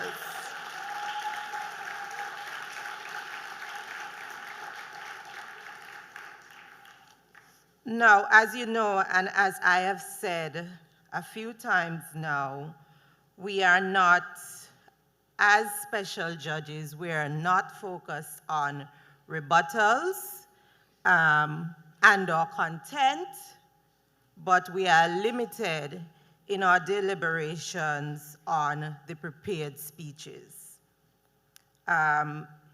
We saw strengths and weaknesses on both sides. There were times when some debaters were very good with articulating their words. There was some dependency on the script, but not overly dependent. And obviously, where there is dependency on the script, there would be limited eye contact. That is clearly something that needs to be improved as we get into the final night of the competition. There was good, in most cases, good voice intonation, and I thought some speakers more than others paused for emphasis. And I know I would have said that for the last debate, but I saw an improvement in this debate, pausing for emphasis. There were some cases where some of the deliveries appeared quite rushed, and that might be the natural way the speaker speaks, so I'm not sure. So that one, we were in between minds on. But in terms of what you're waiting for with bated breaths, I want to announce the opposition seconder for Nevis as the best speaker.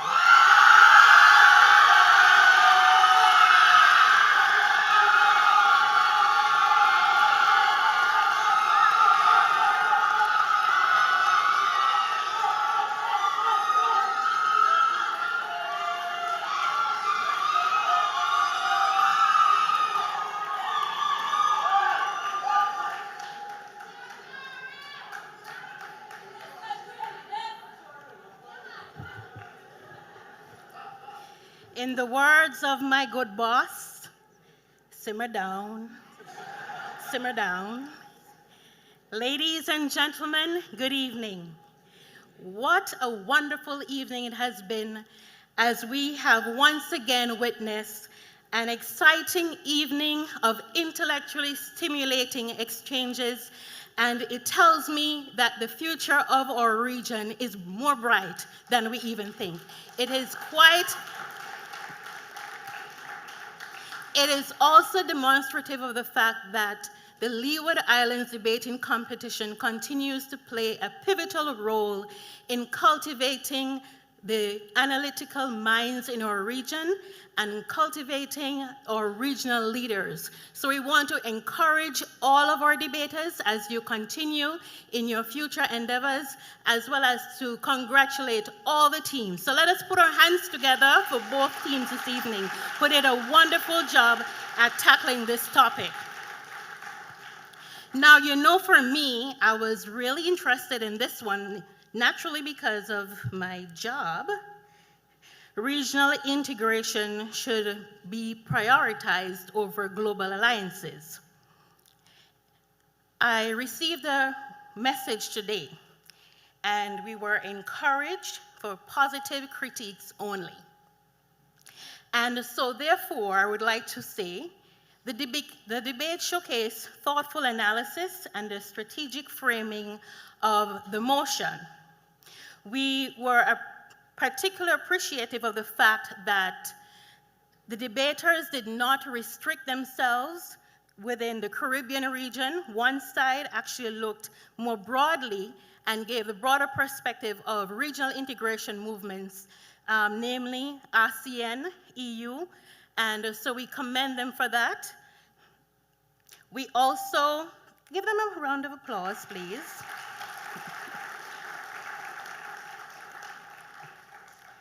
We also appreciated the fact that they demonstrated how regional integration movements have been successful in some cases, as well as how global alliances have challenged our development agenda in some cases. Now, given the current geopolitical dynamics, a lot has happened, and so we were really hoping for more current scenarios to enhance the discussions this evening.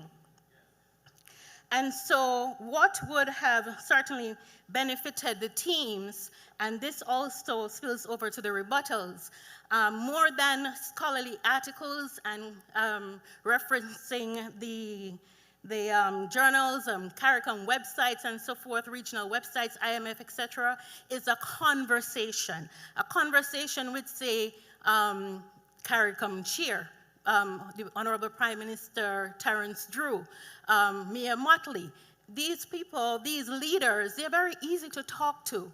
And so I would encourage you, through your Ministry of Foreign Affairs, through your External Affairs departments, you can use that as a source for research going forward. And they can, once you have these sorts of topics, they can give you the opportunity to connect you to these people so you can have a broader perspective on the debates. And so this will also help you in terms of your knowledge and also assist you with your rebuttals. We do understand that rebuttals are sometimes challenging, and that is because we are not so au fait, so savvy with the information in terms of anticipating our opponent's arguments sometimes, but then we anticipate something that we didn't really prepare for. And we noticed this evening that it was particularly difficult for our debaters, but we want to encourage them nonetheless. So going forward, we hope that there will be better organization. We noticed, for instance, the shuffling of papers and so forth, and that would have contributed to the nerves that they experienced here. And so we really want to encourage you teams as you go forward. Despite that little hiccup, you did an excellent job. So let us give them a little round of applause.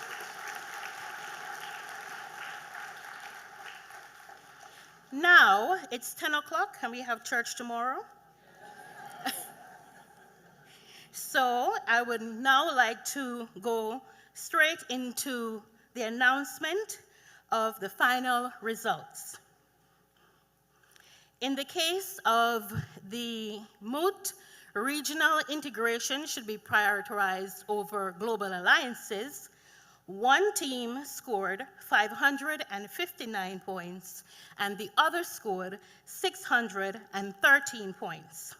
The winner of this evening's debate is the opposition with 613 points.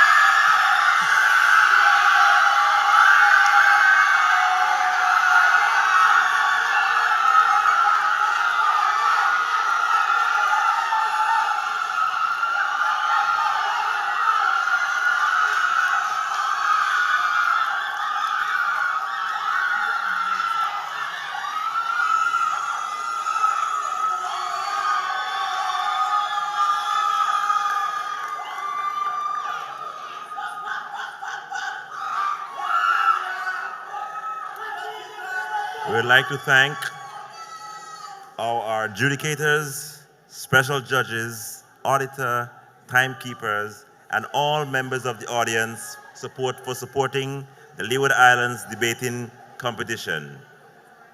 I would invite you all